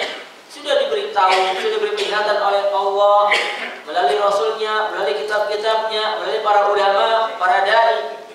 Inilah hari yang telah dijanjikan kepadamu sewaktu engkau hidup di dunia. Maka si mayit ini berkata atau bertanya, man anta, siapakah engkau? Wajahmu adalah wajah orang yang datang dengan kejelekan. Maka orang yang buruk wajahnya itu menjawab, aku adalah ana amalukal khabith, aku adalah perbuatan burukmu di dunia. Maka dia berkata, ya mayit itu mengatakan, ya Rabbi, wahai Tuhanku, la tuqimis sa'ah, janganlah engkau bangkitkan hari kiamat. Nah, ini bukti bahwa Di antara mayit ada yang diazab dengan siksaan ini. Kemudian bentuk siksa kubur yang berikutnya, mulut mayit dirobek-robek. Mulut dirobek-robek. Dimasukkan ke dalam tungku yang dibakar, dipecah kepalanya di atas batu yang digencet, dan ada pula yang disiksa dengan berenang di sungai darah. Setiap kali dia mau menepi atau keluar dari sungai, maka ia dilempari dengan bebatuan pada mulutnya. Ini terkumpul beberapa azab. Ya, ada yang berenang di sungai darah. Setiap kali dia ingin menepi atau keluar dari sungai, ada malaikat yang berdiri di sungai lalu melempari mulutnya dengan batu sehingga kembali ke tengah sungai darah. Ada pula yang dibakar di atas tungku dalam keadaan telanjang bulat dan mengeluarkan suara teriakan yang keras. Ada pula yang kepala yang dipecah di atas batu, ya, dan ada pula manusia atau mayit yang mulutnya dirobek-robek. Ini baru di alam barzakh, belum di akhirat, belum dalam api neraka. Naudzubillah, naudzubillah. Rasulullah SAW telah menerangkan bentuk siksa kubur ini dalam hadis yang sahih, di mana Nabi pernah bertanya kepada malaikat Jibril alaihissalam, "Fakhbarani amma ra'aitu." Qala na'am. Qala na'am. Amma alladhi ra'aitahu yushaqqu shidquhu fakadzabun yuhaditsu bil kadbati wa tuhmalu anhu hatta tablugha al-afaq fa yusna'u bihi ila yaumil qiyamah. Walladhi ra'aitahu yushdakhu ra'suhu farajulun 'allamahu Allahu al-Qur'an fanama anhu bil-laili wa lam ya'mal fihi bin-nahar yuf'alu bihi ila yaumil qiyamah. Walladhi ra'aitahu fit taqbi fahum az-zunatu walladhi ra'aitu fin nahri akilur riba. Rawahul Bukhari. Nabi berkata kepada malaikat, "Beritahukanlah kepadaku tentang apa yang aku lihat tadi." Maka kedua malaikat menjawab, "Ya, adapun orang yang engkau lihat mulutnya dirobek-robek, dia adalah pendusta." Ini hukuman pendusta. Ya. Dia adalah pendusta. Dia berbicara dengan kedustaan, lalu kedustaannya itu dinukil ya kesana kemari sampai tersebar luas. Jadi kalau berdusta atas nama manusia, itu seperti hukumannya. Apalagi kalau berdusta atas nama Allah, berdusta atas nama Nabi SAW, tentu lebih parah dari ini. Ya, berdusta dalam hal muamalah saja seperti ini hukumannya. Apalagi kalau berdusta dalam urusan agama, mengatakan ini halal, ini haram, ya tanpa ilmu. Ini boleh, ini tidak boleh tanpa ilmu, tetapi hawa nafsu yang mendorongnya. Maka dia disiksa dengan siksa tersebut hingga hari kiamat. Adapun orang yang engkau lihat kepalanya dipecah, dia adalah orang yang telah Allah ajari Al-Quran, yang diberi ilmu Al-Quran, menghafal Al-Quran, namun ia tidur di waktu malam dan tidak bangun untuk salat malam. Pada siang hari dia tidak mengamalkannya. Maksudnya apa? Ilmunya tidak diamalkan. Perbuatannya menyelisih ilmu yang telah dipelajarinya. Maka dia disiksa dengan siksaan itu hingga hari kiamat. Yang kepalanya dipecah. Adapun yang kau lihat orang yang disiksa di dalam tungku, yang di dalam tungku, at-tanur, mereka adalah pelaku zina, para pelacur, ya, para pelaku perzinahan. Adapun orang yang engkau lihat berenang di sungai darah, maka mereka adalah orang-orang yang memakan harta dari hasil riba, berinteraksi dengan riba, memanfaatkan hasil riba dalam jual beli, dalam hutang piutang, dalam pegadaian, ya, itulah hukuman riba. Sangat mengerikan, ya, sangat menakutkan. Bahkan ya, sepeser uang hasil riba kalau dimakan oleh seseorang itu bagaikan ya orang yang berzina dengan ibunya kandungnya sendiri. Bahkan dalam riwayat yang lain, dosa riba sekecil apapun itu hukumannya dan dosanya lebih besar, lebih dahsyat daripada berzina sebanyak 36 kali berzina. Kita tahu orang berzina itu hukumannya apa? Kalau pernah menikah dirajam di dunia, lalu di akhirat dibakar di tungku apinya dari api. Nah, kalau seandainya 36 kali zina itu lebih berat dari 36 kali berzina, tentu menunjukkan betapa dahsyatnya dosa berinteraksi dengan riba, yang mana sebagian muslimin telah meremehkannya. Sebagian muslimin berbuat tipu daya dengan merubah nama, ya, faedah, bunga, kembang, bagi hasil dan lain sebagainya. Ada lagi yang mengatakan ya dengan mengolah kata-kata, otak-atik, intinya bagaimana menghalalkan dan melegalkan riba, apapun namanya. Ya. Mereka mengatakan yang riba yang haram adalah riba 2% ke atas. Kalau riba di bawah 2% halal. Tapi giliran ada orang-orang yang datang ke ya koperasi atau BMT-nya memberikan BPKB atau sertifikat tanah dengan bunga 1% nggak dikasih. Tapi ketika memberikan bunga 3% langsung rebutan. Ya, ketika minta bunga hanya 0,5%, dibilang nggak ada dananya. Ya, ternyata banyak. Ya, sebagian orang yang katanya tokoh agama, mereka ternyata bermain di sini. Lebih mengikuti hawa nafsu untuk kepentingan dunia yang sifatnya fana dan sementara. Maka ya, masalah riba ini masalah yang serius yang telah menjangkit ya kebanyakan dari kaum muslimin. Kemudian di antara bentuk siksa kubur yang menimpa mayit adalah mayit akan dicabik-cabik ular-ular yang besar dan ganas. Ya, si mayit akan dicabik-cabik oleh ular yang besar dan ganas. Naudzubillah, kalau kita di sini ya sedang jalan kemudian ada ular kecil saja ketakutan lari, ya ular kobra atau ular apapun kita kadang takut, ya dengan bisanya, dengan gigitannya. Apalagi di alam kubur nggak bisa lari kita. Ya kalau lari kemana? Ketok sana, ketok sini. Ular yang besar dan mengerikan. Rasulullah SAW telah menceritakan bentuk siksaan ini dalam hadis riwayat Abu Umamah Al-Bahili radhiyallahu anhu dengan derajat yang sahih. Beliau bersabda, "Fa idza ana fi nisa'in tanhashu yahunna al-hayyat fa qultu ma balu haula fa qala allawati yamna'na auladahunna al-balahun." Ini maksudnya para ibu, para wanita muslimah. Ya. Kata Nabi, tiba-tiba aku melihat para wanita yang payudara mereka dicabik-cabik ular yang ganas. Aku pun bertanya kepada malaikat, kenapa mereka ini ya payudara dicabik oleh ular-ular besar yang ganas? Maka malaikat menjawab, mereka adalah para wanita yang tidak mau menyusui anak-anaknya tanpa alasan syar'i.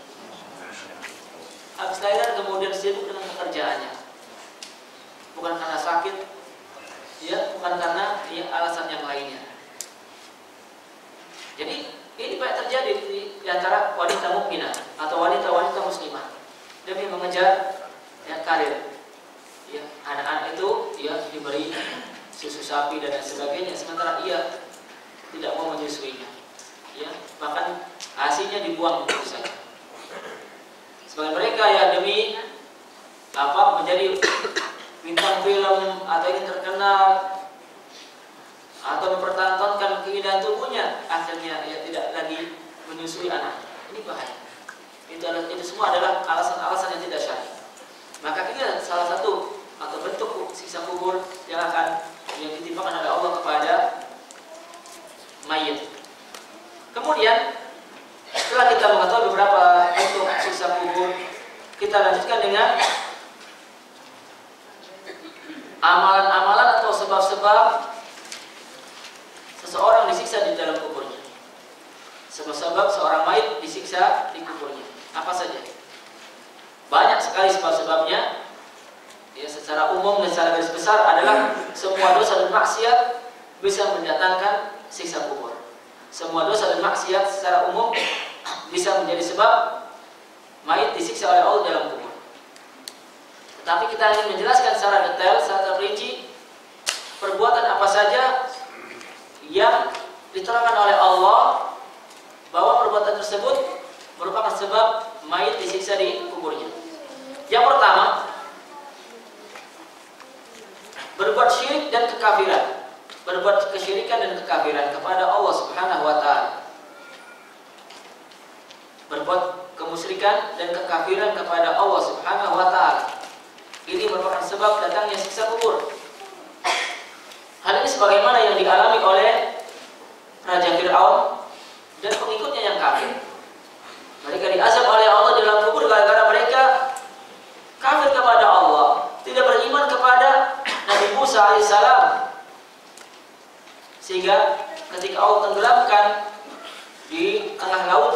bersama bala tentaranya, lalu mereka pun diazab oleh Allah di alam barzakh.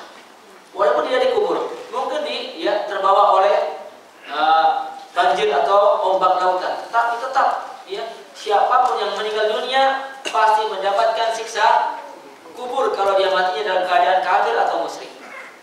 Walaupun matinya dalam keadaan dibakar menjadi abu, kemudian disebarkan ke berbagai tempat, sebagian di gunung, sebagian di laut, sebagian di hutan, tetap saja mayat itu akan mendapatkan siksa kubur.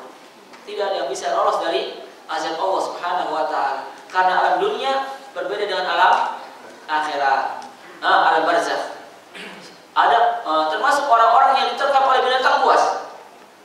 Mereka juga yang mati dalam keadaan kafir atau musyrik akan mendapatkan siksa kubur. Karena tidak ada yang bisa lolos dari azab Allah Subhanahu wa taala.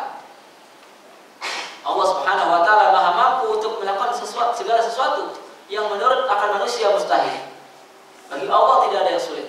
Bagi Allah tidak ada yang mustahil. Innama amruhu idza arada syai'an an yaqula lahu kun fayakun. Sesungguhnya urusan Allah itu jika Allah menghendaki sesuatu, maka Allah tinggal mengatakan kun, jadilah, fayakun, maka jadi. Tidak ada yang berat bagi Allah, tidak ada yang susah, tidak ada yang mustahil. Buktinya apa? Buktinya adalah apa yang dikisahkan oleh Nabi SAW tentang kejadian pada umat terdahulu.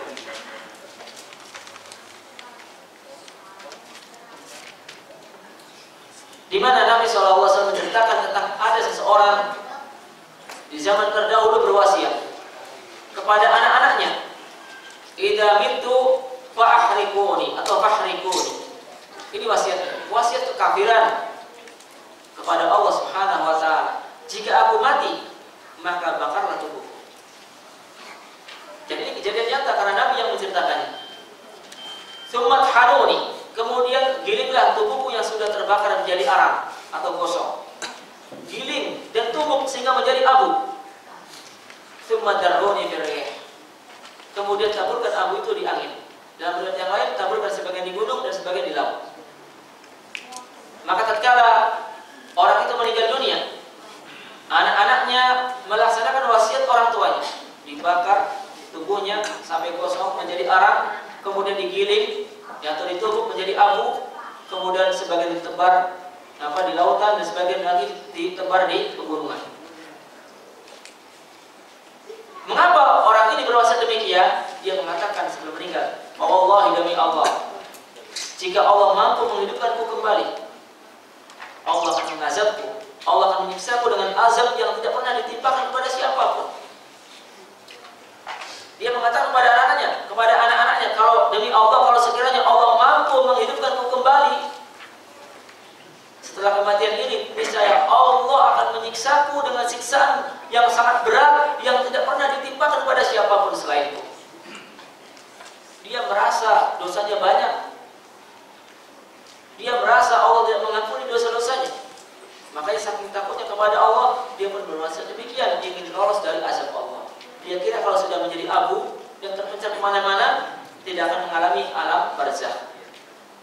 Maka setelah dilaksanakan, Allah berkata kepada makhluk yang bernama bumi. Bumi ini makhluk Allah, jangan dikira makhluk Allah hanya manusia dan jin. Bumi makhluk Allah, langit makhluk Allah, laut makhluk Allah, angin makhluk Allah. Semua yang ada dalam semesta adalah makhluk ciptaan Allah. Allah berkata kepada bumi, "Ya ardi, ijma'i ma fiki minhu." Wahai bumi, kumpulkan semua bagian dari tubuhnya yang ada di permukaan. Maka bumi pun manut. Bumi taat kepada perintah Allah. Semua debu tubuh orang tersebut yang telah tersebar kemana-mana menyatu kembali.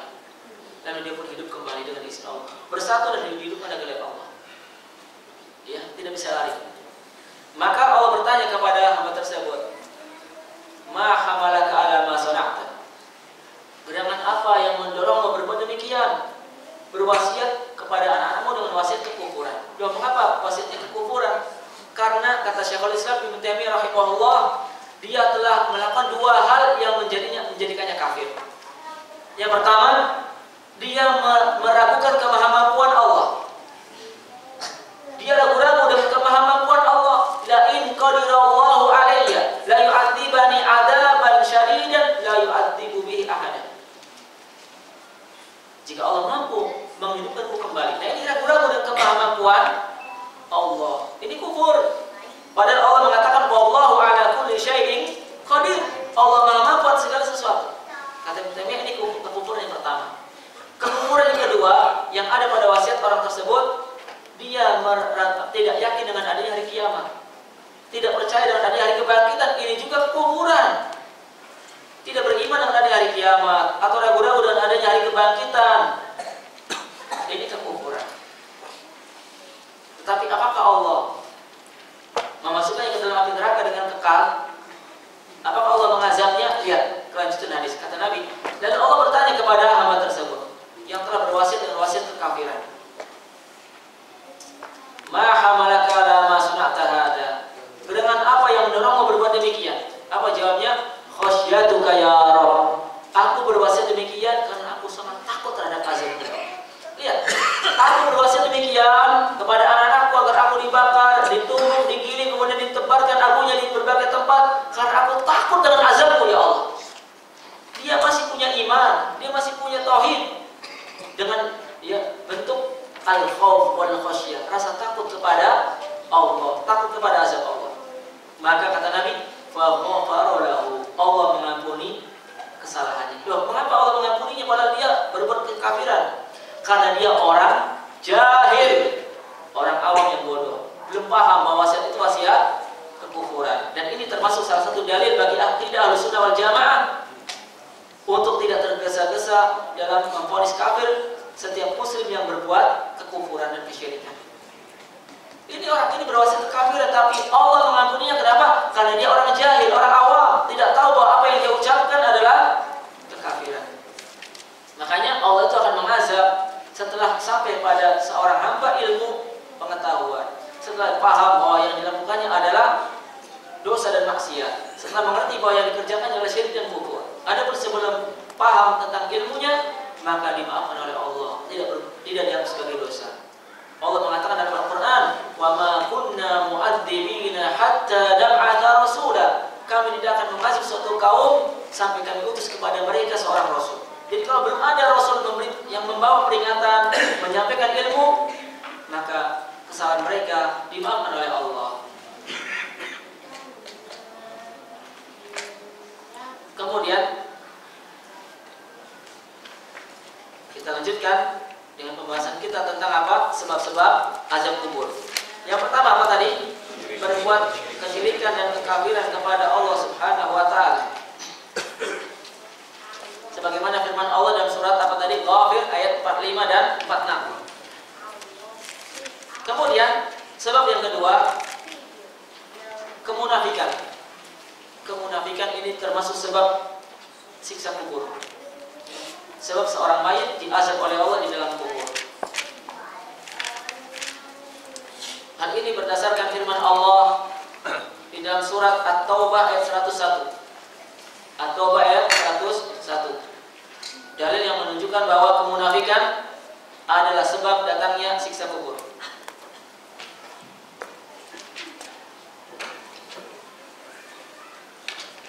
Wa man hawlakum minal a'rabi munafiqun wa min ahli al-madinati maradu 'ala an-nifaq. Wa min ahli al-madinati maradu 'ala an-nifaq la ta'lamuhum nahnu na'lamuhum sanu'adzibuhum marratayn thumma yuradduna ila 'adzabin 'adzim. Atau ayat berapa? 101. Di antara orang-orang Arab Badui yang ada di sekitar Muhammad, ada orang-orang munafik, dan juga di antara penduduk kota Madinah, lihat, mereka keterlaluan dalam kemunafikannya. Kamu yang Muhammad tidak mengetahui mereka, karena memang kemunafikan itu tempatnya dalam hati. Nabi nggak tahu siapa yang beriman dengan jujur, siapa yang beriman dengan dusta dan pura-pura. Tapi Nabi menjadi tahu setelah dikabari oleh Allah Subhanahu wa taala. Kamu tidak mengetahui mereka, tapi kamilah yang mengetahui mereka. Allah yang mengetahui tentang orang munafik. Nanti mereka itu akan kami azab 2 kali. Ya, kami akan azab mereka 2 kali, kemudian mereka akan dikembalikan kepada azab yang besar. Nah, ayat ini menunjukkan bahwa mereka diazab 2 kali di dalam kubur. Azab yang berat. Ya. Kemudian kata Allah mengatakan, kemudian dikembalikan ke dalam azab yang besar yang di akhirat, lebih besar daripada siksa kubur. Di sini Allah menerangkan tentang sebab datangnya siksa kubur bagi mayit ada kemunafikan. Dan Allah menyebutkan di sini dan di antara penduduk kota Madinah. Karena memang munculnya gerakan munafik dan orang-orang munafik itu di kota Madinah. Setelah Nabi SAW hijrah dari Makkah ke Madinah dan memiliki kekuatan, memiliki wilayah kekuasaan, mendapatkan kemenangan demi kemenangan dalam menghadapi pasukan musyrikin, muncul gerakan munafik di kota Madinah. Adapun di kota Makkah tidak muncul satupun orang munafik, tidak ada. Kenapa? Karena tidak mungkin mereka menyembunyikan kekufuran. Karena waktu itu orang-orang kafir dalam keadaan kuat dan jaya. Orang-orang kafir dalam keadaan berkuasa, sehingga tidak membutuhkan untuk menyembunyikan kekufurannya. Karena hakikat nifak adalah menyembunyikan kufur dan menampakkan iman. Sementara di kota Mekah yang ada adalah sebaliknya, menampakkan kekufuran dan menyembunyikan iman. Karena orang-orang mukmin dalam keadaan minoritas dan terdesak, terjepit, tidak punya wilayah kekuasaan, pengikutnya sedikit, orang-orang rendahan, kebanyakan fakir miskin dan hamba sahaya. Sehingga tidak ada faktor yang mendorong munculnya orang-orang munafik. Yang ada gerakan munafik adalah di kota Madinah. Setelah Nabi SAW memiliki kekuatan, memiliki wilayah kekuasaan, mendapat kemenangan demi kemenangan dalam menghadapi pasukan kafirin dan musyrikin, maka orang-orang kafir ketakutan, orang-orang musyrik ketakutan dengan kekuatan Nabi dan para sahabat.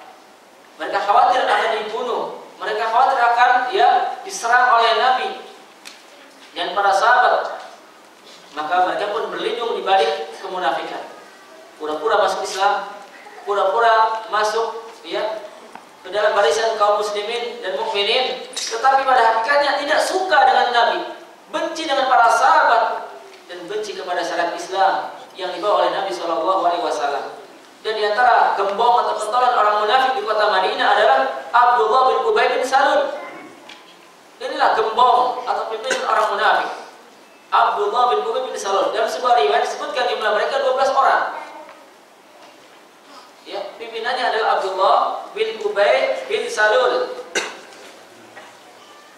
Sebelum Nabi SAW hijrah ke kota Madinah, penduduk Madinah yang terdiri dari dua kabilah atau suku, Aus dan Khazraj, mereka telah bersepakat ingin mengangkat Abdullah bin Ubay bin Salul sebagai raja atau pemimpin mereka yang disegani, yang ditaati, yang diikuti. Sepakat, baik suku Aus maupun Khazraj.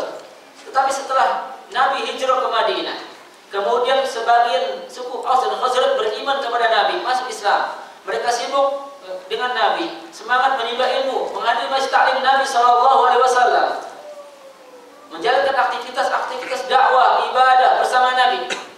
Abdullah bin Ubay bin Salul ditinggalkan. Abdullah bin Ubay bin Salul diabaikan oleh pengikutnya sendiri, yang dulu mereka ingin menjadikannya sebagai pemimpin dan raja. Disitulah muncul kedengkian, muncul kebencian kepada Nabi dan para sahabat. Maka di kota Madinah muncul gerakan munafik. Kemudian sebab yang ketiga di antara sebab datangnya siksa kubur kepada mayit, tidak menjaga diri dari air kencing dan suka mengadu domba.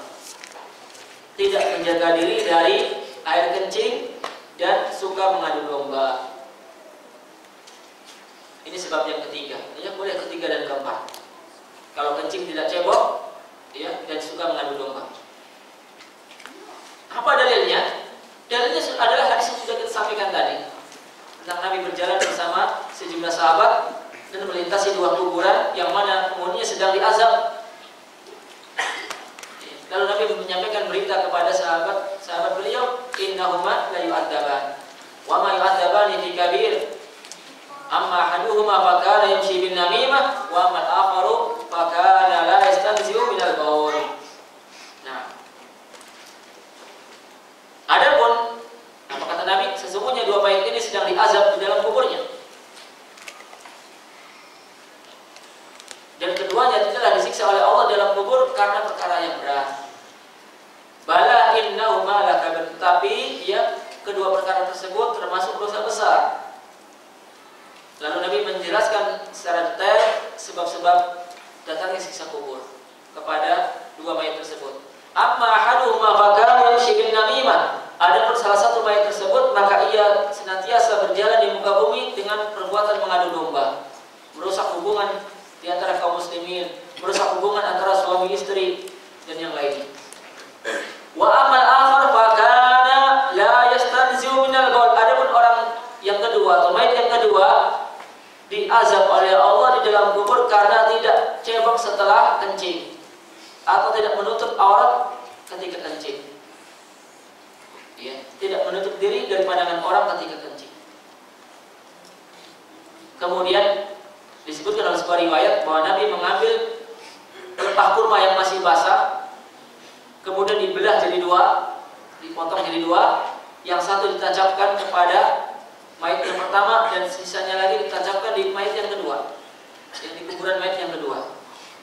Dan Nabi mengatakan, mudah-mudahan kedua mayat ini diringankan siksanya oleh Allah di dalam kubur selama dua pelepah kurma ini masih basah.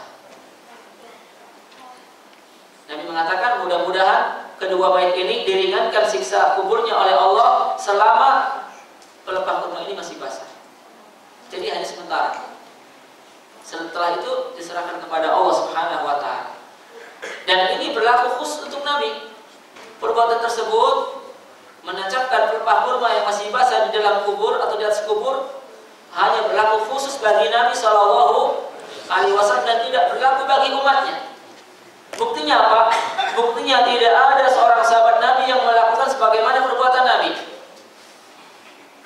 Baik ketika Nabi meninggal dunia atau sebagai sahabat lain yang gugur di medan perang, tidak ada yang menancapkan pelepah kurma atau menanam pohon di kuburan-kuburan untuk meringankan mayat.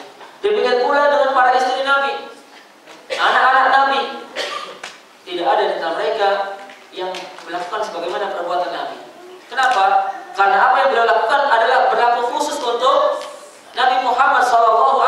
Adapun yang lain bagi umatnya tidak berlaku, tidak boleh ditiru, tidak boleh diamalkan. Kenapa? Karena memang bukan syariat bagi umatnya. Sehingga menanam pohon di kuburan, menancapkan pelepah kurma, atau disirami kuburannya supaya basah atau tidak haus, ini bukan dari ajaran Islam. Karena ketika seorang muslim atau muslimah menanam pohon di kuburan keluarganya, berarti dia suudzon kepada mayit, seakan-akan mayit sedang disiksa. Suudzon, bukannya husnudzon malah suudzon. Harusnya berbaik sangka. Masa ditanya dong supaya diringankan siksaannya? Berarti dia memastikan sedang disiksa. Tidak boleh. Kita ini dari dunia ini harus baik sangka pada sesama muslim. Apalagi yang sudah mati, masa kita suudzon dengan cara nancapin pohon? Terus dari mana kita tahu yang mayat itu sedang disiksa? Dari mana? Ya? Apa kita mendapat wahyu? Apa kita rasul susulan? Kan bukan. Maka nggak boleh kita ini suudzon kepada mayat dengan cara menanam pohon. Itu bukan merekomendasi atau bukan memuji, tapi menjelek-jelekkan mayat. Oh, lagi disiksa nih, tancapin pohon. Kemudian kita tahu dari mana bahwa kita ini dikabulkan oleh Allah, ya, doa kita, perbuatan kita. Jadi apa yang dilakukan oleh kaum muslimin dan yakin oleh muslimin menanam pohon di kuburan dengan tujuan untuk meringankan mayat dari siksa kubur, ini tidak sesuai dengan tuntunan Nabi, bukan termasuk ajaran Islam. Yang demikian pula menabur bunga dan yang semisalnya, bukan bagian dari syariat Islam. Nah,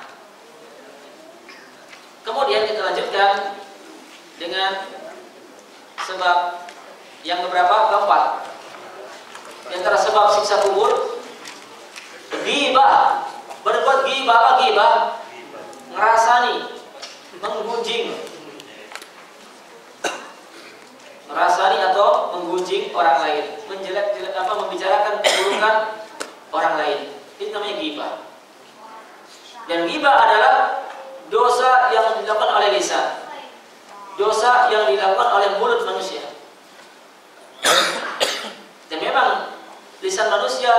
condong dan lebih suka untuk ghibah daripada berkata yang baik, daripada menyampaikan nasihat, daripada membaca Al-Quran, daripada berzikir, daripada menegakkan amar ma'ruf dan nahi munkar. Lisan manusia lebih suka dan lebih doyan untuk merumpi yang isinya adalah ghibah, gunjingan kepada orang lain. Karena tidak sabar, ya, tidak memiliki kesabaran, maka lisan pun dilepas tanpa kendali, tanpa kontrol. Padahal untuk menjauhi maksiat, untuk menjauhi dosa, membutuhkan kesabaran yang tinggi. Orang yang melepas lisannya sehingga berbicara sesuka hatinya, ya, berkata dusta, berkata ya jorok, ghibah, ini menunjukkan bahwa pelakunya bukan orang yang sabar. Sebab orang yang sabar dia akan menjaga lisannya dari membicarakan orang lain, menahan lidahnya dari perkataan dusta. Karena sabar itu wajib dalam 3 keadaan.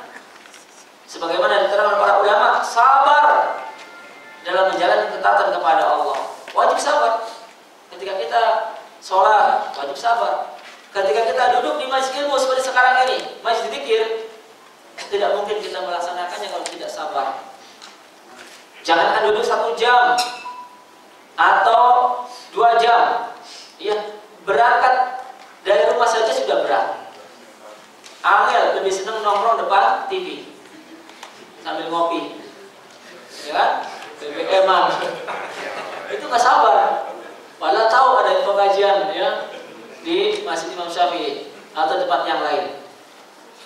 Jadi menjalankan ketaatan butuh sabar. Sabar dalam memerangi sifat malas. Ya, orang yang terkuasai oleh malas pasti nggak sabar dalam menjalankan ketaatan. Kemudian dalam menjalankan ketaatan juga wajib sabar untuk menghilangkan sifat kikir. Karena di antara penghalang dari melaksanakan kebaikan adalah sifat kikir. Selain malas adalah sifat kikir. Karena di antara ketaatan adalah sedekah atau zakat. Zakat yang wajib. Orang-orang yang terkuasai oleh sifat kikir, dia tidak akan sabar untuk mengeluarkan harta yang bukan haknya. Makanya kata para ulama, orang yang sabar mampu menghilangkan sifat malas dan kikir. Sabar dalam menjalankan ibadah-ibadah yang dikerjakan dengan anggota badan. Sabar mengerjakan ibadah yang dikerjakan dengan harta, termasuk haji dan umrah, termasuk menimba ilmu. Jadi dengan anggota badan, dengan harta, mungkin dari jauh, ya, keluar biaya. Nah, demikian pula penyelenggara mungkin membutuhkan biaya, sehingga dibutuhkan kesabaran. Yang kedua, wajib sabar dalam menjauhi dosa maksiat. Ketika kita menjauhi dosa maksiat, wajib sabar, dan sabar yang lebih tinggi dari sebelumnya. Kenapa harus lebih tinggi? Karena jiwa dan tabiat manusia condong kepada keburukan-keburukan. Jiwa manusia lebih senang berbuat maksiat. Lisan lebih senang untuk berkata dusta. Lisan manusia lebih senang untuk berghibah. Lisan manusia lebih suka ngobrol ngalor ngidul tanpa faedah dan manfaat. Ya kan? Telinga manusia lebih senang mendengarkan hal yang sia-sia. Maka butuh kesabaran yang lebih tinggi daripada sebelumnya, daripada mengerjakan ketaatan kepada Allah. Allah berfirman menerangkan tentang tabiat jiwa. Innan nafsa la'ammaratun bis-su' illa ma rahima rabbi. Sesungguhnya jiwa manusia senantiasa membisikkan dan memerintahkan kepada keburukan-keburukan. Berbuat jahat, berbuat zalim, melanggar larangan Allah, meninggalkan perintah Allah, bermalas-malasan. Kecuali jiwa yang telah dirahmati Allah, dia mampu bersabar.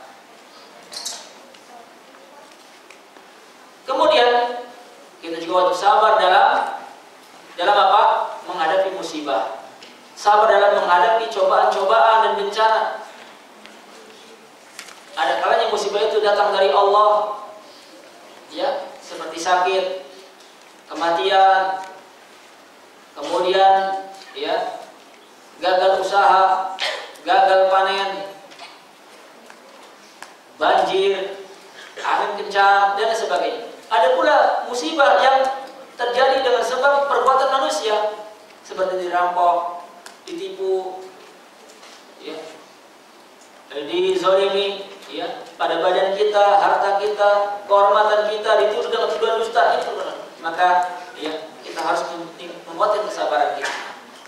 Apalagi di dunia dakwah, ketika kita terjun pada dakwah pasti menghadapi berbagai cobaan.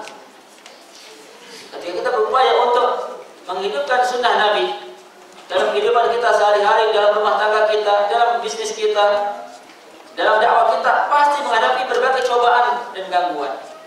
Di sini dibutuhkan kesabaran yang tinggi. Nah, diuji anaknya sakit, diuji istrinya meninggal, diuji orang tuanya juga meninggal, diuji dengan kefakiran. Orang mukmin wajib sabar dan berharap pahala dari Allah Subhanahu wa taala. Kembali kepada sebabnya, tempat ghibah, menggunjing orang lain merupakan sebab datangnya siksa kubur. Hal ini berdasarkan hadis riwayat Anas bin Malik radhiyallahu anhu. Rasulullah sallallahu alaihi wasallam bersabda, "Lamma araja bi Rabbi azza wa jalla, marartu biqaumin lahum adfar min nuhasin yakhmushuna wujuhahum wa sudurahum, faqultu man haula ya Jibril? Qala haula alladhina ya'kuluna luhuman nas wa yaqauna fi a'radihim." Nabi sallallahu alaihi wasallam bersabda yang artinya, tatkala Allah Tuhanku memi'rajkanku, araja, melakukan perjalanan mi'raj. Mi'raj itu apa? Dari Baitul Maqdis menuju Sidratul Muntaha. Menaikkan aku ke langit yang paling tinggi. Aku melewati marartu biqaumin lahum adfar min nuhas. Aku melewati beberapa kaum yang memiliki kuku-kuku dari tembaga. Adfar, kuku-kuku min nuhas, dari tembaga. Yakhmushuna wujuhahum wa sudurahum, mereka mencakar-cakar dan mencabik-cabik wajah dan dada mereka dengan kuku tembaga tersebut. Faqultu, maka aku pun bertanya kepada malaikat Jibril, man haula'i ya Jibril? Siapakah mereka itu wahai Jibril? Orang-orang yang memiliki kuku tembaga dan mencakar wajah dan dada mereka. Maka Jibril alaihissalam menjawab, mereka adalah orang-orang yang suka memakan daging atau suka berbuat ghibah dan menjatuhkan kehormatan manusia. Na'udzubillah, ini hukuman yang sangat berat dari Allah kepada orang-orang yang suka membuka mulutnya sehingga selalu berbuat ghibah. Ghibah kepada ya keluarganya, ghibah yang mungkin seorang suami menghibah istrinya, istri menghibah suaminya kepada teman-temannya. Seorang ya ikhwan menghibah saudaranya sama mukmin, seorang murid menghibah gurunya atau guru menghibah muridnya. Obrolan yang dibungkus dengan label amar ma'ruf dan nahi munkar, tapi pada hakikatnya bukan bertujuan amar ma'ruf dan nahi munkar. Karena ya mereka tidak pernah menasihati orang yang digibahi, tetapi hanya sebagai bumbu dalam majlis-majlis mereka. Kemudian di antara siksa kubur atau sebab azab kubur adalah meratapi orang mati. An-niyahatu 'alal mayyit, meratapi orang yang mati. Dan ini banyak terjadi di tengah kaum muslimin. Ketika ada keluarganya yang meninggal dunia, orang tuanya, istrinya atau suaminya, anaknya meninggal dunia, dia pun menangis dengan histeris. Ya, sampai ada dari mereka yang mogok makan, mogok minum berhari-hari. Padahal dalam hadis riwayat Abdullah bin Umar bin Khattab radhiyallahu anhu, Nabi SAW bersabda menjelaskan hukuman meratapi mayat. Dan ini termasuk dosa besar, termasuk perkara jahiliyah. Nabi bersabda, isnatani fin nasi huma bihim kufrun. Ada dua perkara yang masih terjadi di tengah umatku, yang mana keduanya adalah bentuk kekufuran. Kufur asghar, kufur amali. At-ta'nu fin nasabi wa niyahatu al-mayyit. At-ta'nu fin nasab, mencela atau menikam nasab keturunan, yang menjelekkan nasab orang lain. Kamu keturunan penjudi, perampok, ya, kamu keturunan orang rendahan. At-ta'nu fin nasab. Wa niyahatu al-mayyit, dan yang kedua yang termasuk perkara jahiliyah dan kufur asghar yang masih terjadi di tengah umat Islam adalah an-niyahatu al-mayyit, meratapi orang mati. Meratapi orang mati ini perkara jahiliyah. Jika ada orang muslim atau muslimah meratapi mayit, maka akan menyebabkan si mayit diazab. Loh, kenapa mayit diazab? Bukankah yang melakukan perbuatan dosa adalah orang hidup? Mengapa mayit diazab? Kita lihat terlebih dahulu sabda Nabi SAW tentang bahaya meratapi orang mati. Gara-gara keluarganya yang masih hidup menangis, histeris, mogok makan, mogok minum, seakan-akan tidak terima dan tidak ridho dengan ketetapan Allah berupa kematian, maka mengakibatkan si mayit diazab dalam kubur. Di dalam Sahih Al-Bukhari dan Sahih Muslim, Nabi bersabda, "Innal mayyita yu'adzabu bibukai ahlihi alaihi."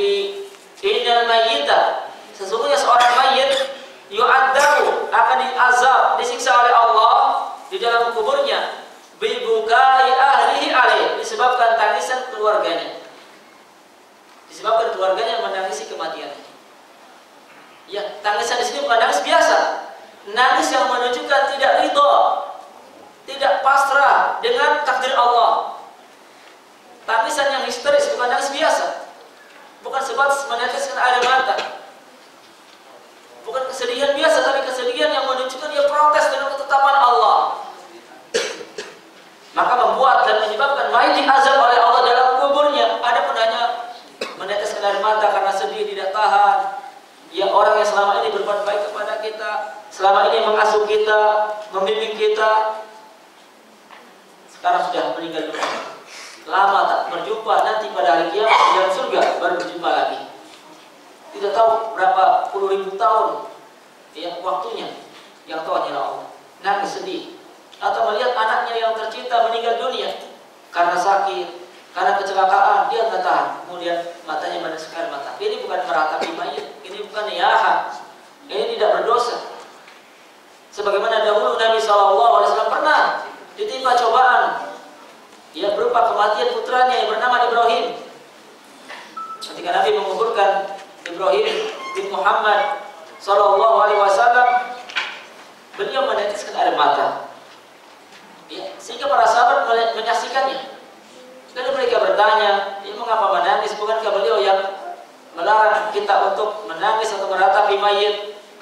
Apa kata Nabi? Memberikan penjelasan kepada para sahabatnya, "Innal 'aina tadma' wa innal qalba la yahzan wa la naqulu illa ma yurdi rabbana." Atau wa la naqulu illa ma yurda rabbuna. Inna lillahi wa inna ilaihi raji'un. Allahumma ajurni fi musibati wa akhlif li khairan minha. Nabi menjelaskan mengapa beliau sedih dan meneteskan air mata atas musibah kematian putranya yang bernama Ibrahim bin Muhammad SAW.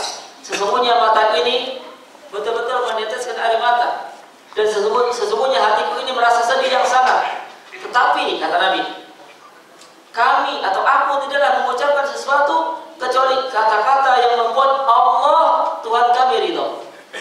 Apa ucapan Nabi tersebut? Inna lillahi wa inna ilaihi raji'un. Sesungguhnya kita semua milik Allah, dan sesungguhnya kita semua akan kembali kepadanya. Kita semua milik Allah. Badan kita, nyawa kita, istri kita, anak kita, rumah yang kita miliki dan kita huni, kendaraan kita, harta benda kita, semuanya milik Allah. Allah akan mencabut kapan saja Allah berkehendak. Apakah Allah cabut harta itu? Apakah Allah akan cabut nyawa dari anggota keluarga kita? Itu semua terserah kepada Allah. Termasuk diri kita akan dimatikan oleh Allah. Inna lillahi wa inna ilaihi raji'un. Ya, ini tanda bahwa orang tersebut sabar. Bacaan yang mendatangkan pahala, ucapan yang mendatangkan ridha Allah. Sebagaimana firman Allah dalam surat Al-Baqarah ayat 155-156, ketika Allah menyampaikan kabar gembira kepada orang-orang yang sabar ketika ditimpa musibah. Wa basyiris sabirin alladzina idza asabatuhum musibah qalu inna lillahi wa inna ilaihi raji'un. Ulaika 'alaihim salawatun min rabbihim wa rahmah wa ulaika humul muhtadun. Sampaikan kabar gembira kepada orang-orang yang bersabar. Siapa mereka? alladzina idza asabatuhum musibah, yaitu orang-orang yang apabila mereka ditimpa musibah, qalu, mereka mengatakan inna lillah, sesungguhnya kami milik Allah, wa inna ilaihi raji'un, dan kami semua akan kembali kepadanya. Ulaika alaihim shalawatun min rabbihim, mereka itu adalah orang-orang yang akan mendapat salawat dari Allah. Orang-orang yang bersabar dan mengucapkan inna lillahi wa inna ilaihi raji'un akan mendapat salawat dari Allah. Apa arti salawat dari Allah? Allah akan memujinya, Allah akan menyanjungnya di hadapan malaikat-malaikat yang mulia, dan Allah akan memberinya pahala yang besar.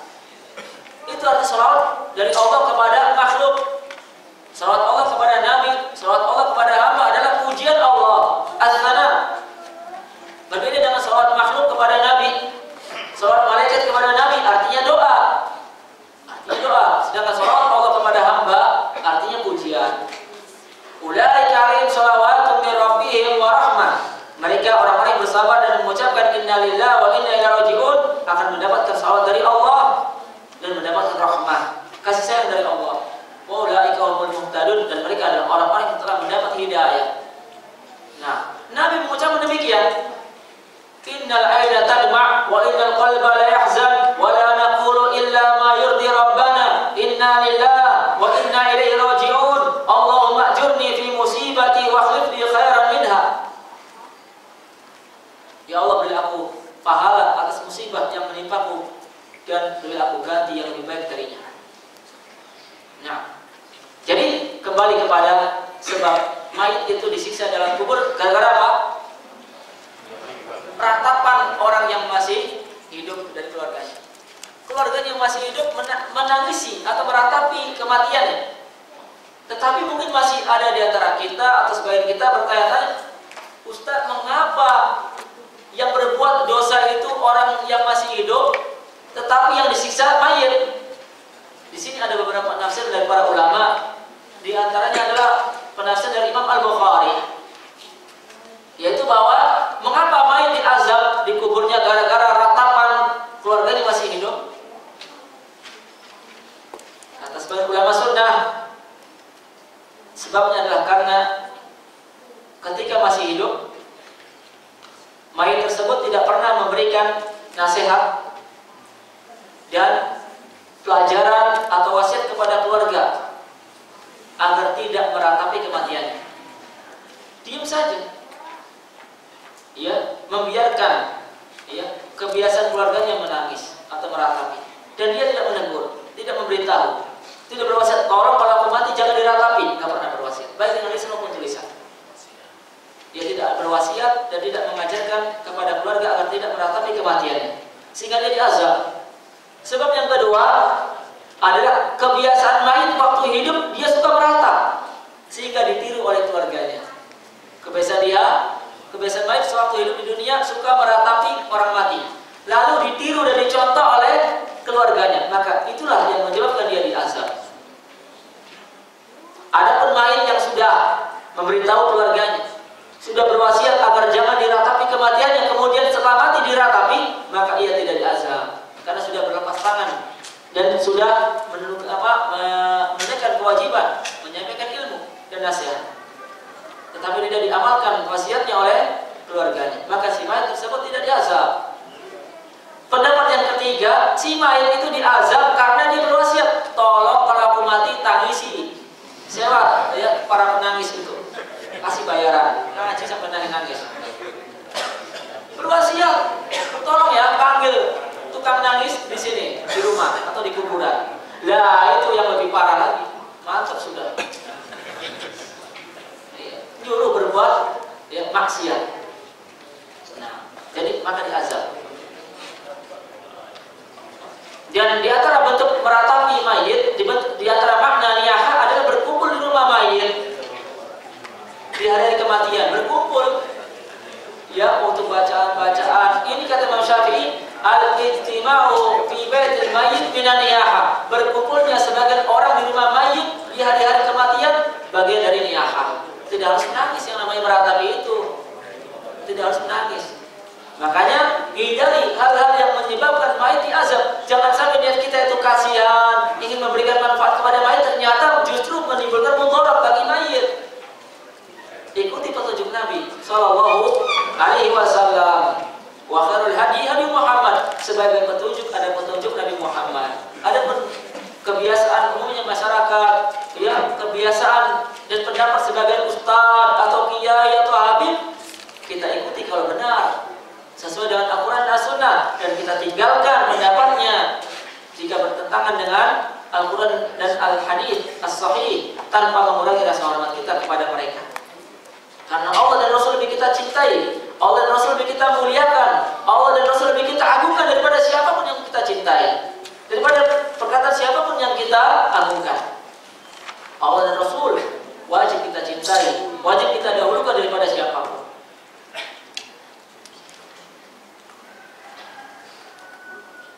Kemudian